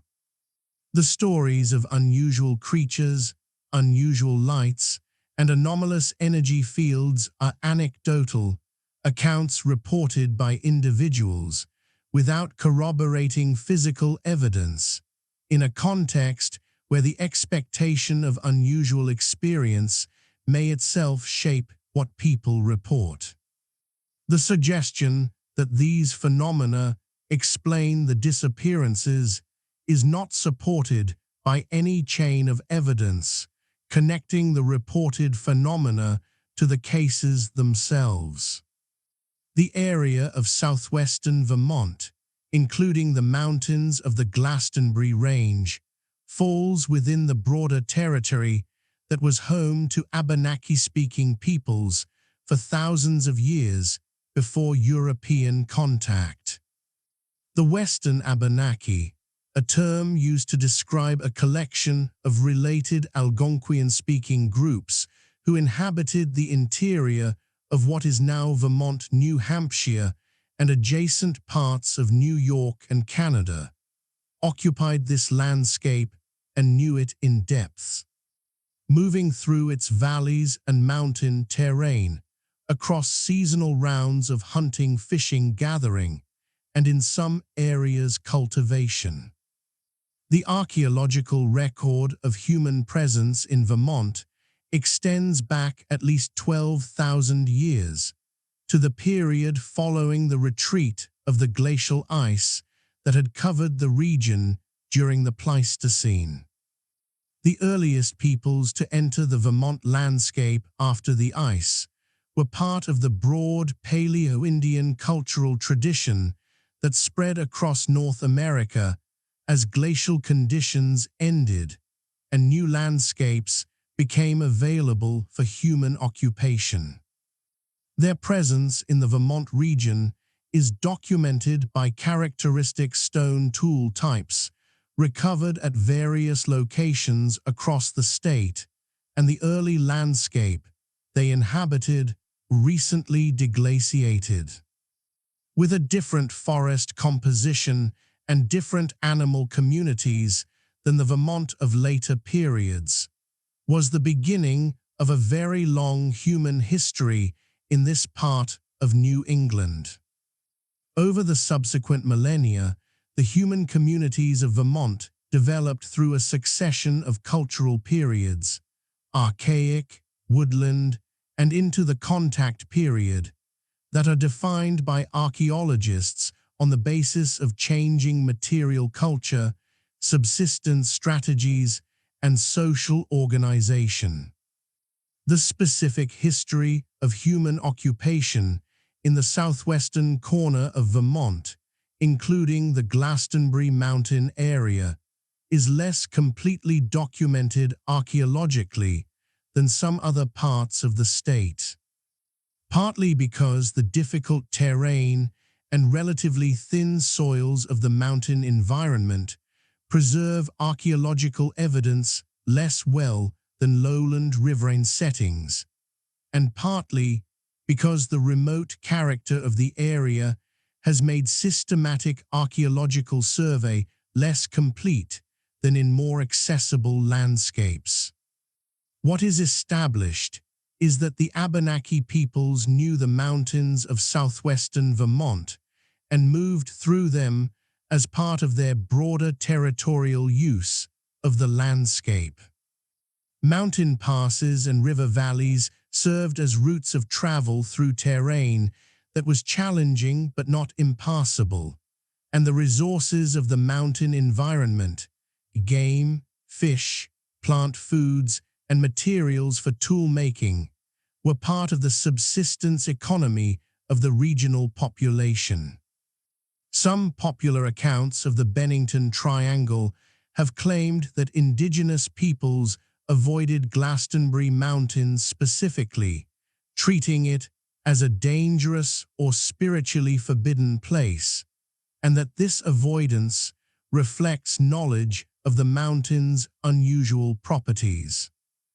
It must be stated clearly and directly, these claims are not supported by documented historical or ethnographic evidence. There is no reliable ethnographic record of a specific Abenaki tradition of avoiding Glastenbury Mountain or of identifying it as uniquely dangerous or spiritually anomalous. The claim appears to be a later invention, or at best a misrepresentation of general statements about the spiritual significance of landscape features that have been applied specifically to Glastenbury without documentary support. This kind of invented or misrepresented indigenous tradition is a recurring problem in popular treatments of regional mysteries, and it deserves explicit rejection here. The Abenaki peoples of Vermont have a real history documented through archaeological evidence, historical records from the contact period, and the work of scholars, including Abenaki community members themselves.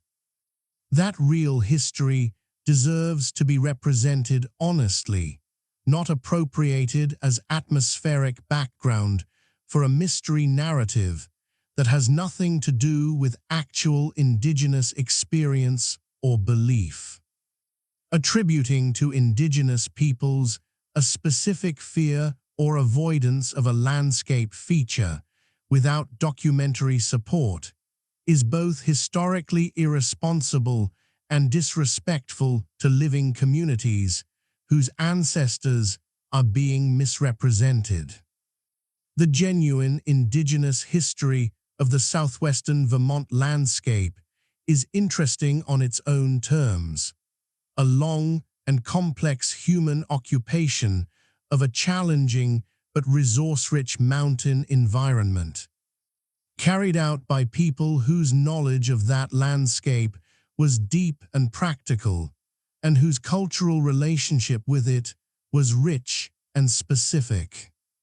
That history connects to the story of the Bennington area in the sense that the landscape where the disappearances occurred was part of a territory that had been inhabited and used for thousands of years before European settlement.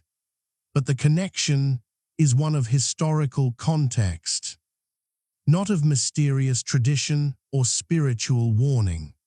Having worked through the individual cases, the geography of the landscape, the construction of the Bennington Triangle as a popular concept, and the folklore and speculation that has accumulated around the area, it is time to ask directly, what does the historical record actually establish about the disappearances in southwestern Vermont in the 1940s and 1950s?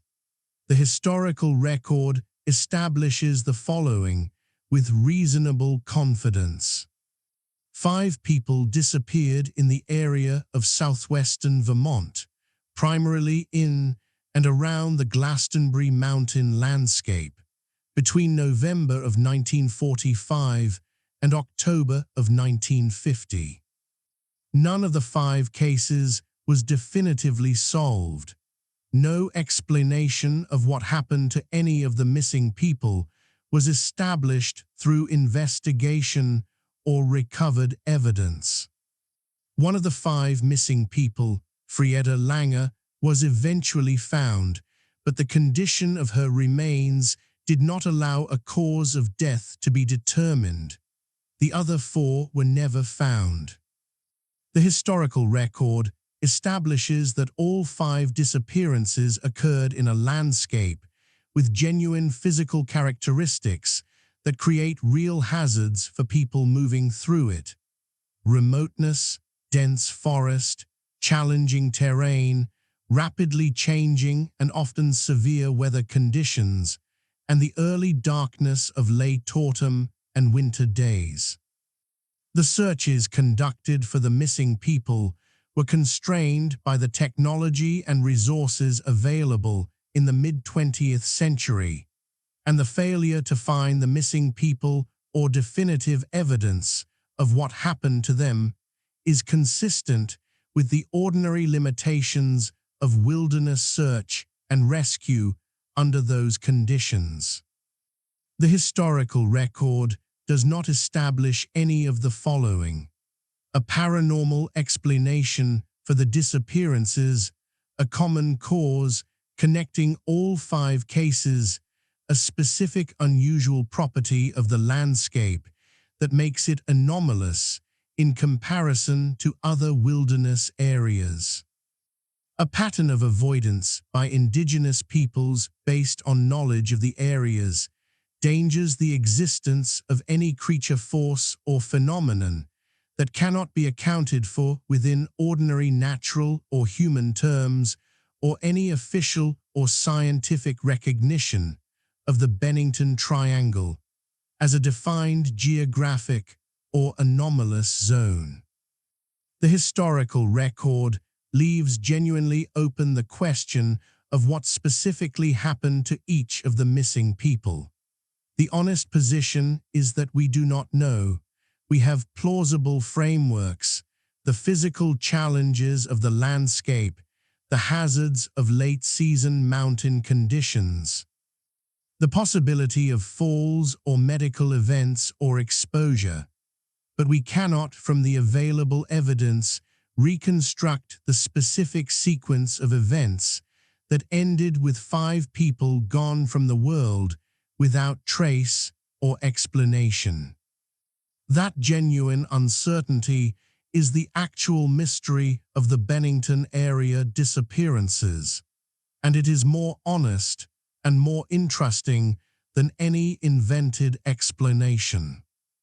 The transformation of this genuine uncertainty into the popular mythology of the Bennington Triangle is itself a historical phenomenon, a story about how human beings respond to unexplained events, how communities process collective tragedy, and how the passage of time and the circulation of stories through new media can transform the historical record into something that is simultaneously more dramatic and less true. Understanding that transformation does not make the original cases less sad or less real. It makes them more human, because the desire to find meaning in inexplicable loss and the tendency to construct narratives that provide that meaning even when evidence does not support them is one of the most recognizable and most profoundly human impulses there is. There is a question that sits beneath the entire history we have been exploring tonight, a question that is, in some ways, more interesting than the question of what happened to the missing people themselves. That question is, why do these stories persist? Why do the disappearances in the mountains of southwestern Vermont, which occurred more than 70 years ago, continue to attract attention, generate new accounts, and draw people into the historical record of a remote corner of New England that most of the world would otherwise have no particular reason to know about? The answer to that question does not require anything unusual about the landscape of Glastenbury Mountain. It requires only an understanding of how human beings relate to stories about loss, mystery, and the limits of knowledge, and how those relationships operate across time. The disappearances in the Bennington area share a quality that is, paradoxically, both their most disturbing feature and the source of their lasting narrative power. They are unresolved. No one was brought to account. No body, in most cases, was recovered. No investigation produced a conclusion. The missing people simply went into the world and did not come back, and the world offered no explanation for their absence. This kind of incompleteness is among the most psychologically difficult things that human beings face, not the confirmed death of someone we care about, which carries its own grief, but allows some form of closure, but the sustained uncertainty of not knowing. The families of the missing people in these cases lived with that uncertainty for the rest of their lives. The communities around Bennington carried the unresolved cases in their collective memory, and the absence of resolution created a space that stories rushed to fill. Stories fill the spaces that evidence leaves empty. This is not a criticism of storytelling. It is a recognition of one of storytelling's fundamental social functions, to provide, through narrative, a form of meaning and coherence that the raw facts of experience do not always supply. When something happens that the available evidence cannot explain, the human mind does not rest comfortably in the uncertainty. It reaches for explanations, for patterns, for frameworks that make the inexplicable at least imaginatively manageable. The stories that grew up around the Bennington disappearances, the folklore, the paranormal theories, the unified narrative of the Bennington Triangle represent exactly this process, operating on a regional scale across several decades. The timing of the disappearances also matters to understanding their lasting resonance. The 5 cases clustered in the late 1940s and 1950 fell in a period of significant cultural and psychological tension in American life. The end of the Second World War had brought enormous relief, but also profound disruption. Millions of veterans returning to civilian life, carrying experiences that did not always translate easily into the ordinary routines of peacetime families and communities, rebuilding after years of absence and loss. And a broader national mood that combined optimism about the future with anxieties about new threats. The beginning of the Cold War, the first Soviet nuclear test in 1949. The Korean War beginning in 1950. These were years in which American society was processing an enormous amount of uncertainty and potential danger, and the individual tragedies of the Bennington disappearances occurred against this larger cultural backdrop. Whether that backdrop had any direct effect on how the cases were experienced and reported at the time is difficult to establish. What can be said is that the mid-20th century American cultural environment was one in which the unexpected and the unexplained carried particular weight, in which the sense that ordinary life could be disrupted without warning by forces beyond individual control was not merely a philosophical abstraction, but a lived reality for millions of people. The disappearances in the Vermont mountains resonated, perhaps partly because they were local, specific, and human-scale instances of the larger uncertainty that characterized the period. The role of place in making these stories endure deserves particular attention. The landscape of southwestern Vermont, the mountains, the dense forest, the remote ridgelines, the streams running through deep hollows, is the kind of place that carries atmosphere in a way that flat, open, thoroughly domesticated landscapes do not. There is something about mountains and dense forest that has always attracted the kind of storytelling that reaches toward the unexplained. The scale of the natural world in such landscapes, the sense that the forest extends beyond what can be walked in a day. That the ridgelines disappear into weather and cloud, that the sounds of the wind in the trees and the water in the streams fill a world that human presence barely touches, creates an emotional environment in which mystery feels appropriate, even natural. This is not a supernatural quality of the landscape. It is a response to the genuine physical character of a place that is large, complex, and not fully knowable from any single vantage point. The mountains of southwestern Vermont are genuinely impressive and genuinely remote, and the human experience of moving through them, particularly in the late-season conditions of October and November, produces a heightened awareness of how small and vulnerable individual human beings are in relation to the natural world. That awareness is the emotional foundation on which mystery stories build, and it is a real foundation even when the specific stories built on it are not. In the telling of historical mysteries, it is easy to lose sight of the individuals at the center of the story, to let the cases become abstractions, narrative elements in a larger pattern, rather than specific people whose disappearances had specific consequences for specific families and communities.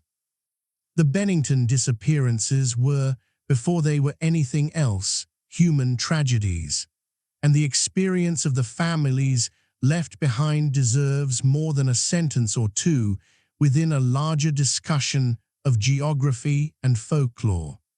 The family of Paula Jean Weldon came to Vermont in the aftermath of her disappearance. Her father was involved in the search efforts in the days that followed, and the family remained in contact with the investigation for years afterward, hoping, as families of the missing always hope, that some piece of evidence would eventually emerge that would explain what had happened. That evidence never came. Paula Jean Weldon was 18 years old when she disappeared, at the beginning of her adult life, at an institution where she had been studying for only a few months.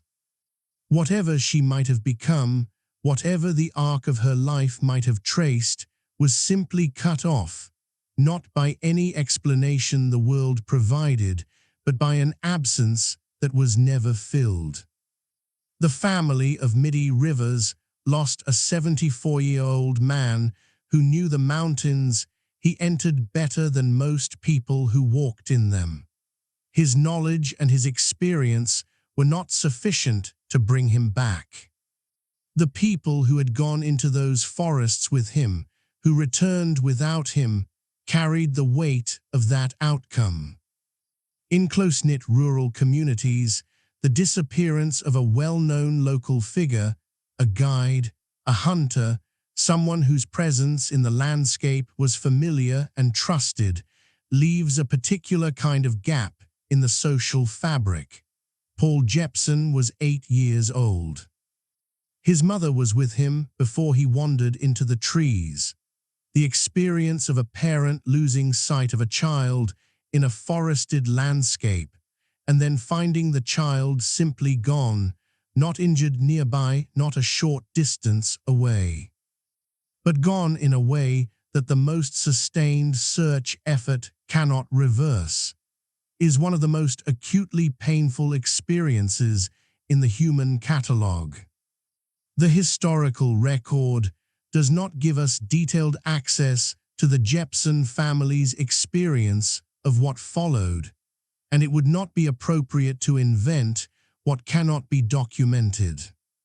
What can be said is that the loss of a young child to a wilderness disappearance without explanation represents a specific and enduring kind of grief. Frieda Langer's family experienced a particular version of this grief, the grief that comes when remains are eventually found, but the circumstances of death cannot be determined. The discovery of her remains in May of 1951, months after her disappearance, provided physical confirmation of what had already been feared, but left the central question unanswered. How did she die? What happened in the hours between when she separated from her cousin and when her life ended? Those questions were not answered by the recovery of her remains, and the uncertainty that surrounded her case, slightly different in character from the complete absence that defined the others, but uncertainty nonetheless, remained with those who loved her. These human realities are the foundation of everything that followed. The searches, the newspaper coverage, the investigations, the folklore, and eventually the popular mythology of the Bennington Triangle. Whatever meaning the landscape and the stories carry, they carry it because real people disappeared into those mountains and were mourned by real families who deserved answers that the world did not provide. Keeping that foundation visible, refusing to let the cases become merely elements of a mystery narrative, is the most basic obligation of historical responsibility in telling this story. The relationship between memory and historical accuracy is one of the central problems in the study of events like the Bennington disappearances, events that occurred within living memory of some people still alive today. but that have been subject to decades of retelling in contexts that were not always concerned with precision or documentation. Memory is not a recording device. It is a reconstructive process, and every reconstruction is influenced by what the rememberer knows now, by the frameworks and narratives they have encountered since the original event, and by the gradual fading and transformation of specific detail over time. A person who witnessed something connected to one of the Bennington disappearances in 1946 or 1950, and who recounted that experience decades later, would be drawing on a memory that had been shaped by everything that happened in the intervening years, including any accounts of the cases they had read or heard, any narratives about the Bennington Triangle they had encountered, and the ordinary processes of memory consolidation and modification that affect all human recollection over time. This does not mean that the memories of witnesses and participants in these events are worthless as historical sources. It means that they require the same careful, critical engagement that any historical source requires, attention to what the witness could actually know from their position, attention to potential influences on their account, and comparison with other available evidence where possible. A witness account that is consistent with contemporary documentary evidence is more reliable than one that contradicts it or introduces details that appear nowhere in the contemporary record.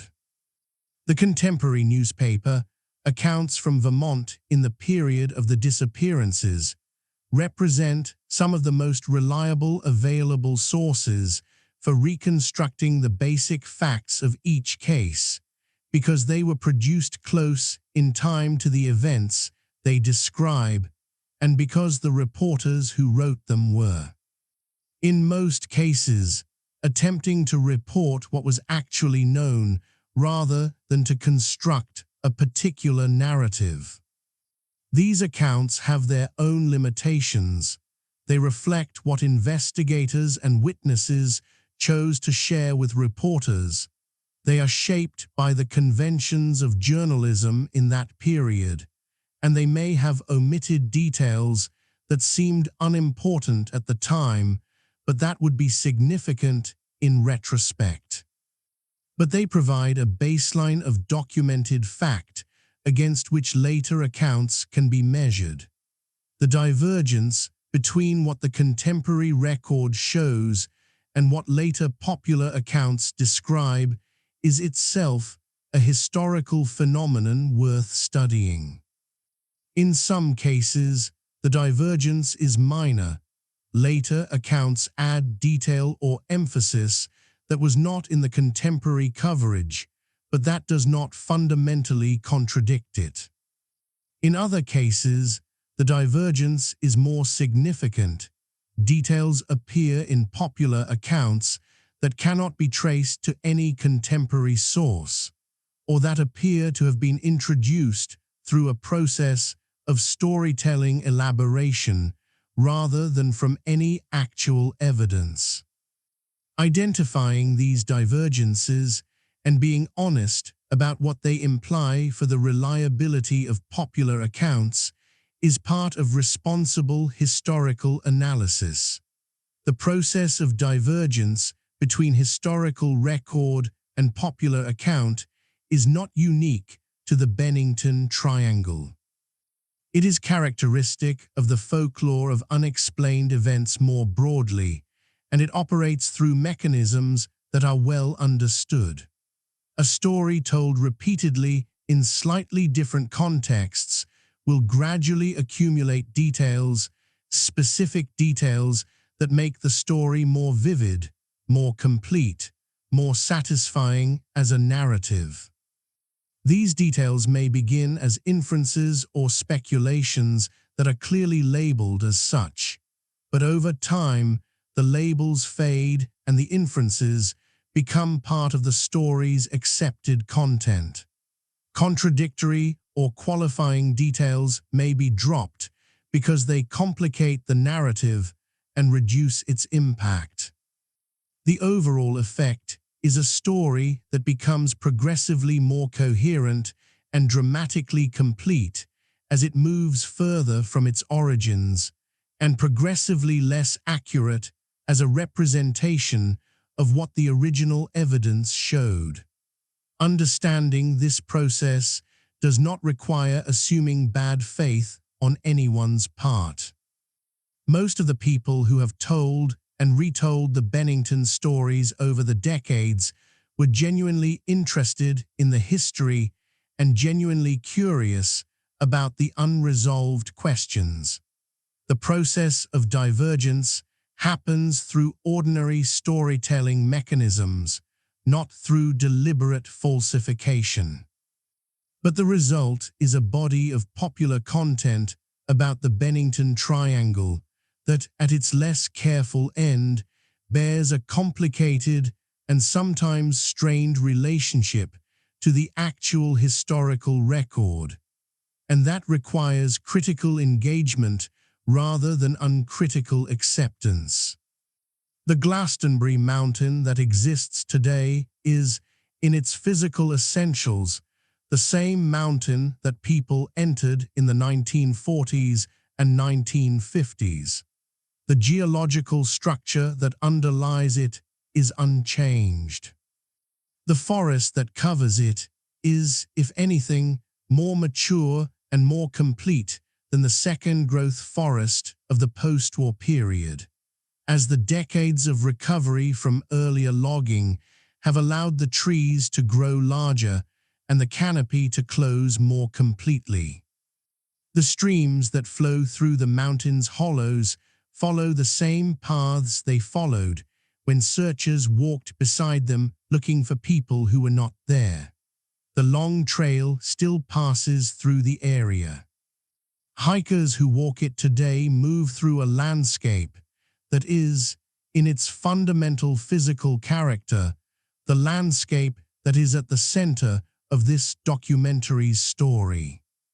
The trail is maintained.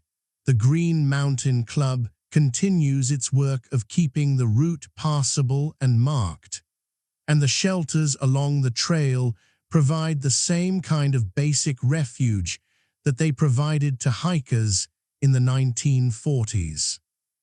But the remoteness of the landscape is still real, the weather is still unpredictable, and the forest is still dense enough to make navigation off-trail genuinely difficult.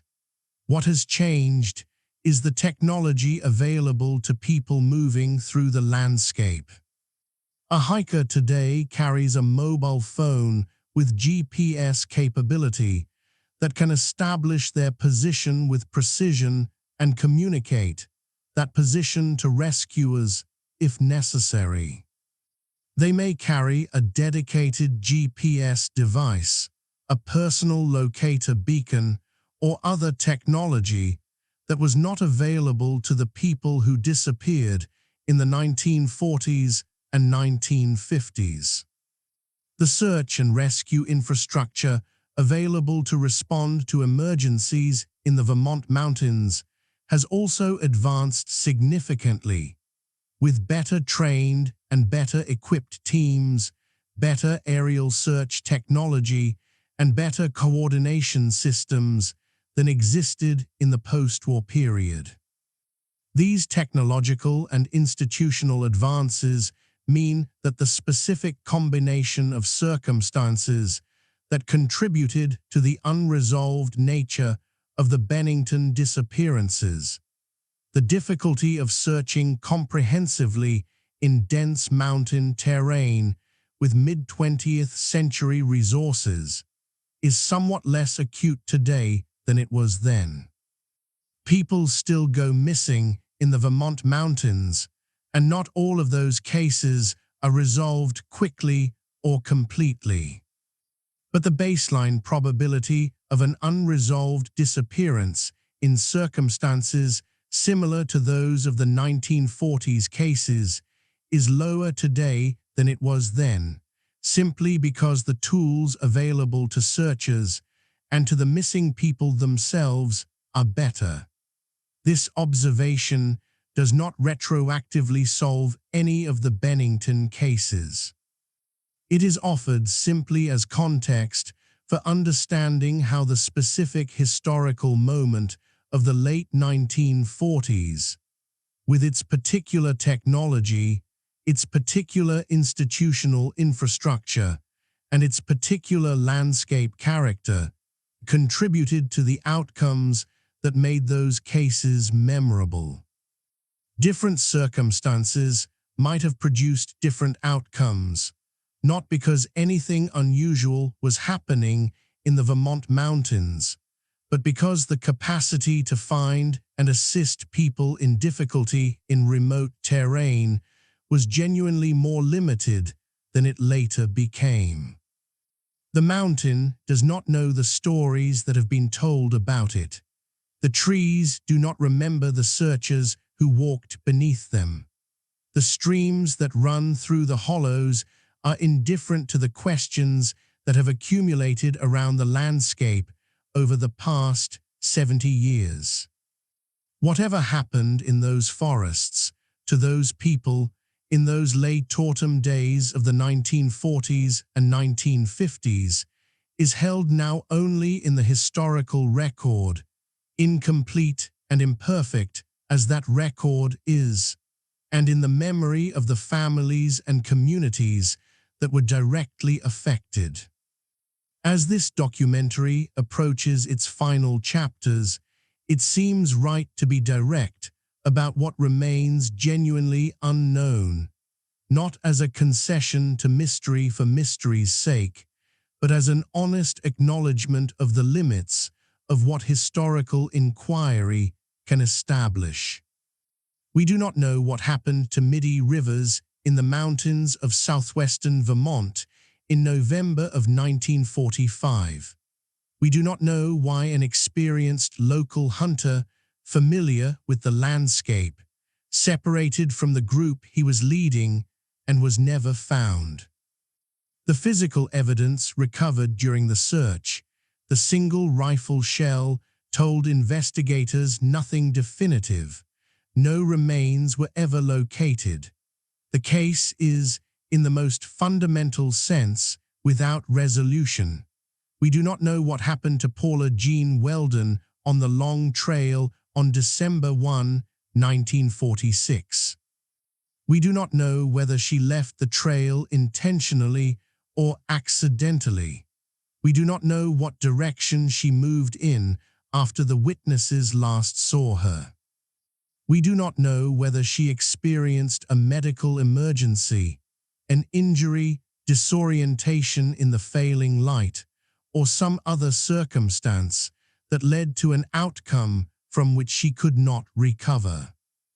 The investigation that followed her disappearance, however substantial by the standards of the time, produced nothing that answered these questions.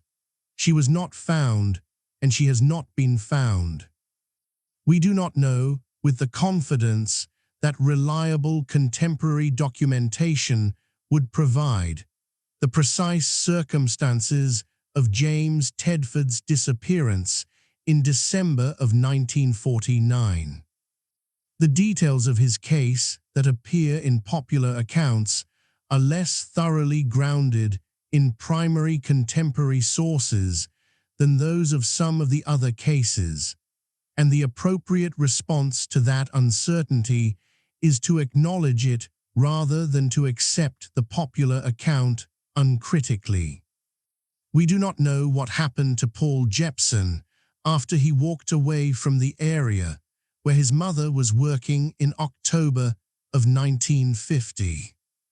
A young child in a dense forest in late autumn is in a genuinely dangerous situation, and the possibilities that the available evidence is consistent with include a range of ordinary but tragic wilderness outcomes. None of them has been established as the actual explanation. We do not know how Frieda Lange died in October of 1950, or exactly where in the landscape her final hours were spent, or what sequence of events followed her fall into the stream and her separation from her cousin. The recovery of her remains confirmed her death, but did not explain it. These unknowns are genuine. They are not manufactured for narrative effect, and they do not require any unusual explanation to account for them. They are the product of events that occurred in a difficult landscape, in conditions that made comprehensive investigation hard, with the technology and institutional capacity available in a specific historical period. They represent a genuine gap in the historical record, a set of questions that the available evidence cannot answer. That gap is the actual mystery of the Bennington area disappearances, not a portal, not a vortex, not an anomalous zone with supernatural properties. Simply a set of questions about what happened to 5 real people in the mountains of Vermont, questions for which the historical record does not have complete answers, and which therefore remain honestly, genuinely, and without any need for invention, unresolved. It is time now to slow down. The historical inquiry has taken us as far as the evidence can carry us, and the questions that remain are ones that the evidence cannot resolve. What is left is the landscape itself, and the quiet that comes from sitting with genuine uncertainty without trying to fill it. Imagine, if you will, the long trail on a morning in late October. The hardwoods have already dropped most of their leaves by this point in the season, and the forest floor is covered in a thick, wet mat of red and yellow and brown that muffles footsteps and releases the particular smell of decomposition and damp earth that is one of the most distinctive sensory experiences of a New England autumn forest. The birch trees are bare, their white bark standing out against the gray-brown of the oak and maple trunks around them. Above, the sky is visible through the lattice of branches in a way that it is not in summer, and the quality of the light, low, gray, without the warmth of summer sun, gives the forest a clarity and a stillness that the lush months do not provide. The trail moves through this landscape at a pace that the terrain dictates. Where the ground is flat and the footing clear, a walker can move without much thought. Where the trail climbs over a rocky section or crosses a wet area where the stream has spread across the path, attention is required. The sound of water is always present somewhere, a stream below the trail, a seep on a hillside above, the dripping of moisture from branches after a night of rain. Wind moves through the upper canopy with a sound that rises and falls with the irregularity of natural breath. On a morning like this, the mountains of southwestern Vermont reveal something of what they always have been, a landscape of genuine beauty and genuine difficulty, capable of sustaining and nourishing the people who know it, capable of swallowing without explanation the people who do not. The forest does not distinguish between these possibilities. It simply is ancient in its geological bones, relatively young in its current ecological expression, patient in a way that human time scales cannot quite compass. The people who disappeared in these mountains were people like anyone who walks the trails today. They had ordinary lives, ordinary reasons for being where they were, ordinary expectations that they would return to those lives when the day was done. Their disappearances were not ordinary, but the people themselves were real, specific, irreplaceable in the way that every human being is irreplaceable, and lost in a way that the people who knew them never stopped feeling. The searchers who walked these forests looking for them were people. 2 volunteers who gave their days to the effort officials who organized the searches as best they could. With the resources, they had individuals who walked the same terrain over and over looking for something that was not there to be found. Their effort and their failure were both genuine. The landscape did not cooperate, the evidence was not present, and the missing people stayed missing. That outcome was not a failure of the searchers' commitment. It was a collision between human effort and natural reality, a collision that the natural world wins more often than we are comfortable acknowledging. The mountains around Bennington continue to be walked by hikers, hunters, and people who come simply to be in the forest for a while.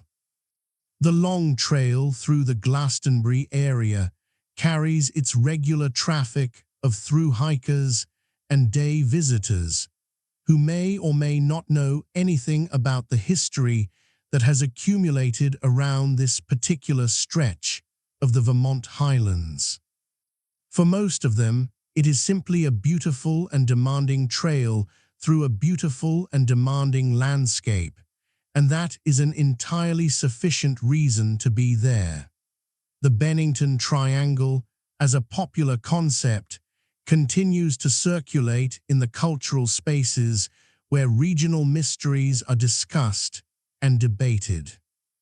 New accounts appear periodically, new analyses of the old cases, new theories about what might explain them, new documentaries and podcasts and articles that bring the story to audiences who encounter it for the first time.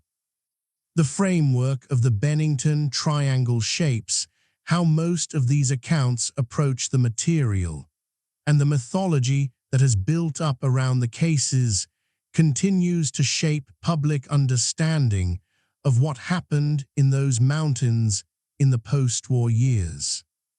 This is not necessarily a problem, as long as the distinction between the mythology and the history remains accessible to people who want to find it. The popular narratives around unexplained events serve real social and psychological functions. They give communities ways to process and remember collective experiences. They keep the memory of the missing people alive in ways that purely academic historical treatment might not, and they generate the kind of broad public interest that sometimes leads to new research and new attention to cases that might otherwise be forgotten entirely. The problem arises when the mythology substitutes for the history, when the popular account becomes so dominant and so accepted that the actual historical record becomes inaccessible to people who are interested in what actually happened, as opposed to what the story has become. In the case of the Bennington disappearances, the actual historical record is more nuanced, more specific, and more human than many popular accounts suggest. The missing people are more individual. The circumstances are more varied. The genuine unknowns are more specific and less dramatic. And the landscape, understood in its actual physical character rather than as a mysterious, anomalous zone, is more interesting and more honest than the mythology requires it to be. The goal of a documentary like this one is not to drain the mystery out of the Bennington story. Genuine mystery, the kind that comes from real unanswered questions in the historical record, is more durable and more meaningful than invented mystery. The cases are genuinely unresolved. The questions about what happened to 5 people in the mountains of Vermont are genuinely unanswerable on the basis of the available evidence. That genuine uncertainty is worth sitting with, worth exploring carefully, honestly, and without the shortcuts that dramatic embellishment provides. The mountains remain. The forest continues to grow and change and persist in its ancient rhythms. The trails that cross Glastenbury Mountain carry their regular visitors through a landscape that holds its history quietly. In the grain of old trees and the course of streams and the particular quality of light on a late October afternoon when the leaves are mostly down and the ridgeline is visible above the bare canopy. Whatever happened there in those years in the mid-20th century is part of the history of this landscape now, layered into it alongside the history of logging and charcoal production and the brief flowering of a mountain community that grew and then faded back into the forest.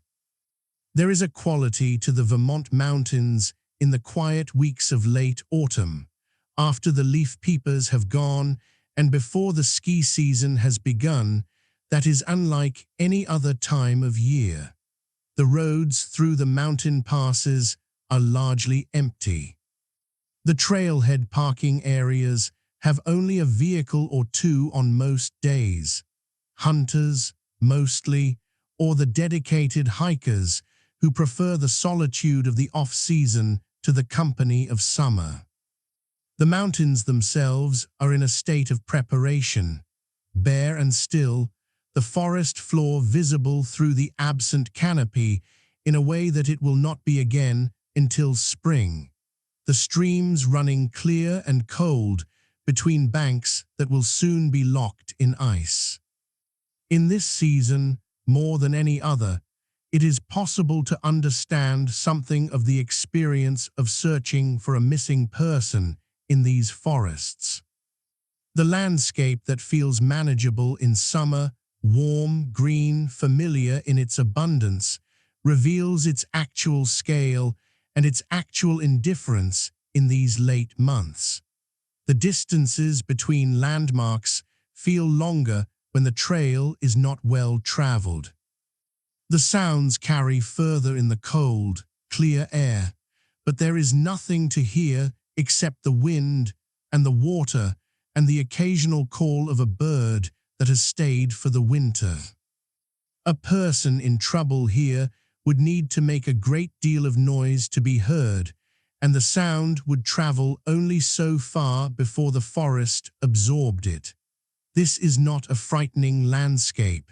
It is an honest one. The Vermont mountains in late autumn are what they have always been.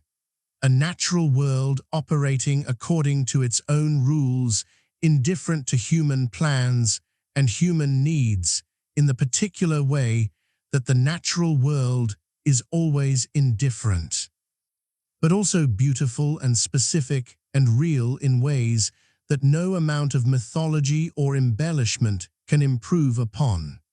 The beauty is in the actual bare trees and the actual grey sky and the actual cold air.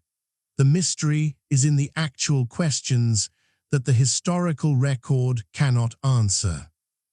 And the humanity is in the actual people, the missing, the mourned, the searched for, whose stories brought us to this landscape tonight. The families who lost people in these mountains carried their grief through years and decades that the historical record does not fully document. Some of them sought answers for the rest of their lives. Some found a way to live alongside the absence and the uncertainty that the loss had created. All of them experienced something that no label, no theory, and no mythology could adequately describe the specific and enduring grief of not knowing what happened to someone they loved. That grief is the human center of this story. Everything else, the geography, the history, the folklore, the Bennington Triangle mythology, surrounds it and in some ways grows from it. But the center is the people and the questions about them and the silence where answers should be, as this documentary draws toward its end. The landscape of southwestern Vermont is doing what it has always done, changing quietly through its seasons, indifferent to the stories that have been told about it, enduring in its ancient geological character, while the forest above it grows and falls and grows again. Somewhere in the mountains around Bennington, on a November afternoon, the light is falling at the same low angle it fell on the day Midi Rivers walked into the forest and did not come back. The same quality of late-season air, cold and still, carrying the smell of leaf mold and cold stone, moves through the same hollows and over the same ridgelines. The long trail crosses through the same landscape where, on a December afternoon in 1946, a young woman walked ahead of two other hikers and then was not there when they rounded the bend. The forest has grown since then. The trees are taller, the canopy more complete, the trails through the undergrowth more established in some places and more overgrown in others. The landscape has changed in its details while remaining constant in its essential character, a mountain forest in a corner of New England that has always demanded respect from the people who enter it, and that has not always given back what entered it. The questions remain. What happened to the people who went into these mountains and were never found? The historical record cannot tell us. The geography can suggest possibilities, plausible, ordinary, tragic possibilities that require nothing unusual to account for them, but it cannot tell us which possibility was the actual reality for any specific person. The folklore offers explanations that are vivid and memorable and unsupported by evidence. The historical record offers only the bare, honest shape of what is known and what is not. Perhaps that is enough. Perhaps the honest acknowledgement of genuine uncertainty, the willingness to say we do not know and to mean it, without reaching for a more satisfying explanation that the evidence does not support, is itself a form of respect for the people whose stories we have been following. They were real, what happened to them was real, and the questions about what it was, left open and unanswered, honor the specificity of their lives and their loss more faithfully than any invented resolution could. The mountains will hold whatever they hold for as long as the mountains stand. The forest will continue its slow, patient work of growing and falling, and regrowing over the ground where searchers walked and found nothing. The streams will run through their channels in all seasons, cold and clear in winter, fuller and faster in the spring thaw, quieter in summer, audible again in the bare forest of autumn. And somewhere in the historical record, in the newspaper archives and the investigation files and the memories of the people who were there, the actual story of what happened continues to wait, incomplete, honest, genuinely mysterious in the way that only real history can be mysterious. And quiet now, in the way that all things become quiet when the questions have been asked as carefully as they can be asked, and the answers have not come. This has been history's sleepy time. If this journey through the mountains of Vermont and the genuine history of the Bennington disappearances has been meaningful to you, please consider subscribing to the channel and sharing this documentary with someone who might find comfort in slow, careful, historically honest storytelling. There are many more forgotten landscapes and unresolved questions waiting, and we will explore them together, one quiet documentary at a time. Rest now. The mountains are still. The forest is quiet. The questions remain, patient as stone. Sleep well.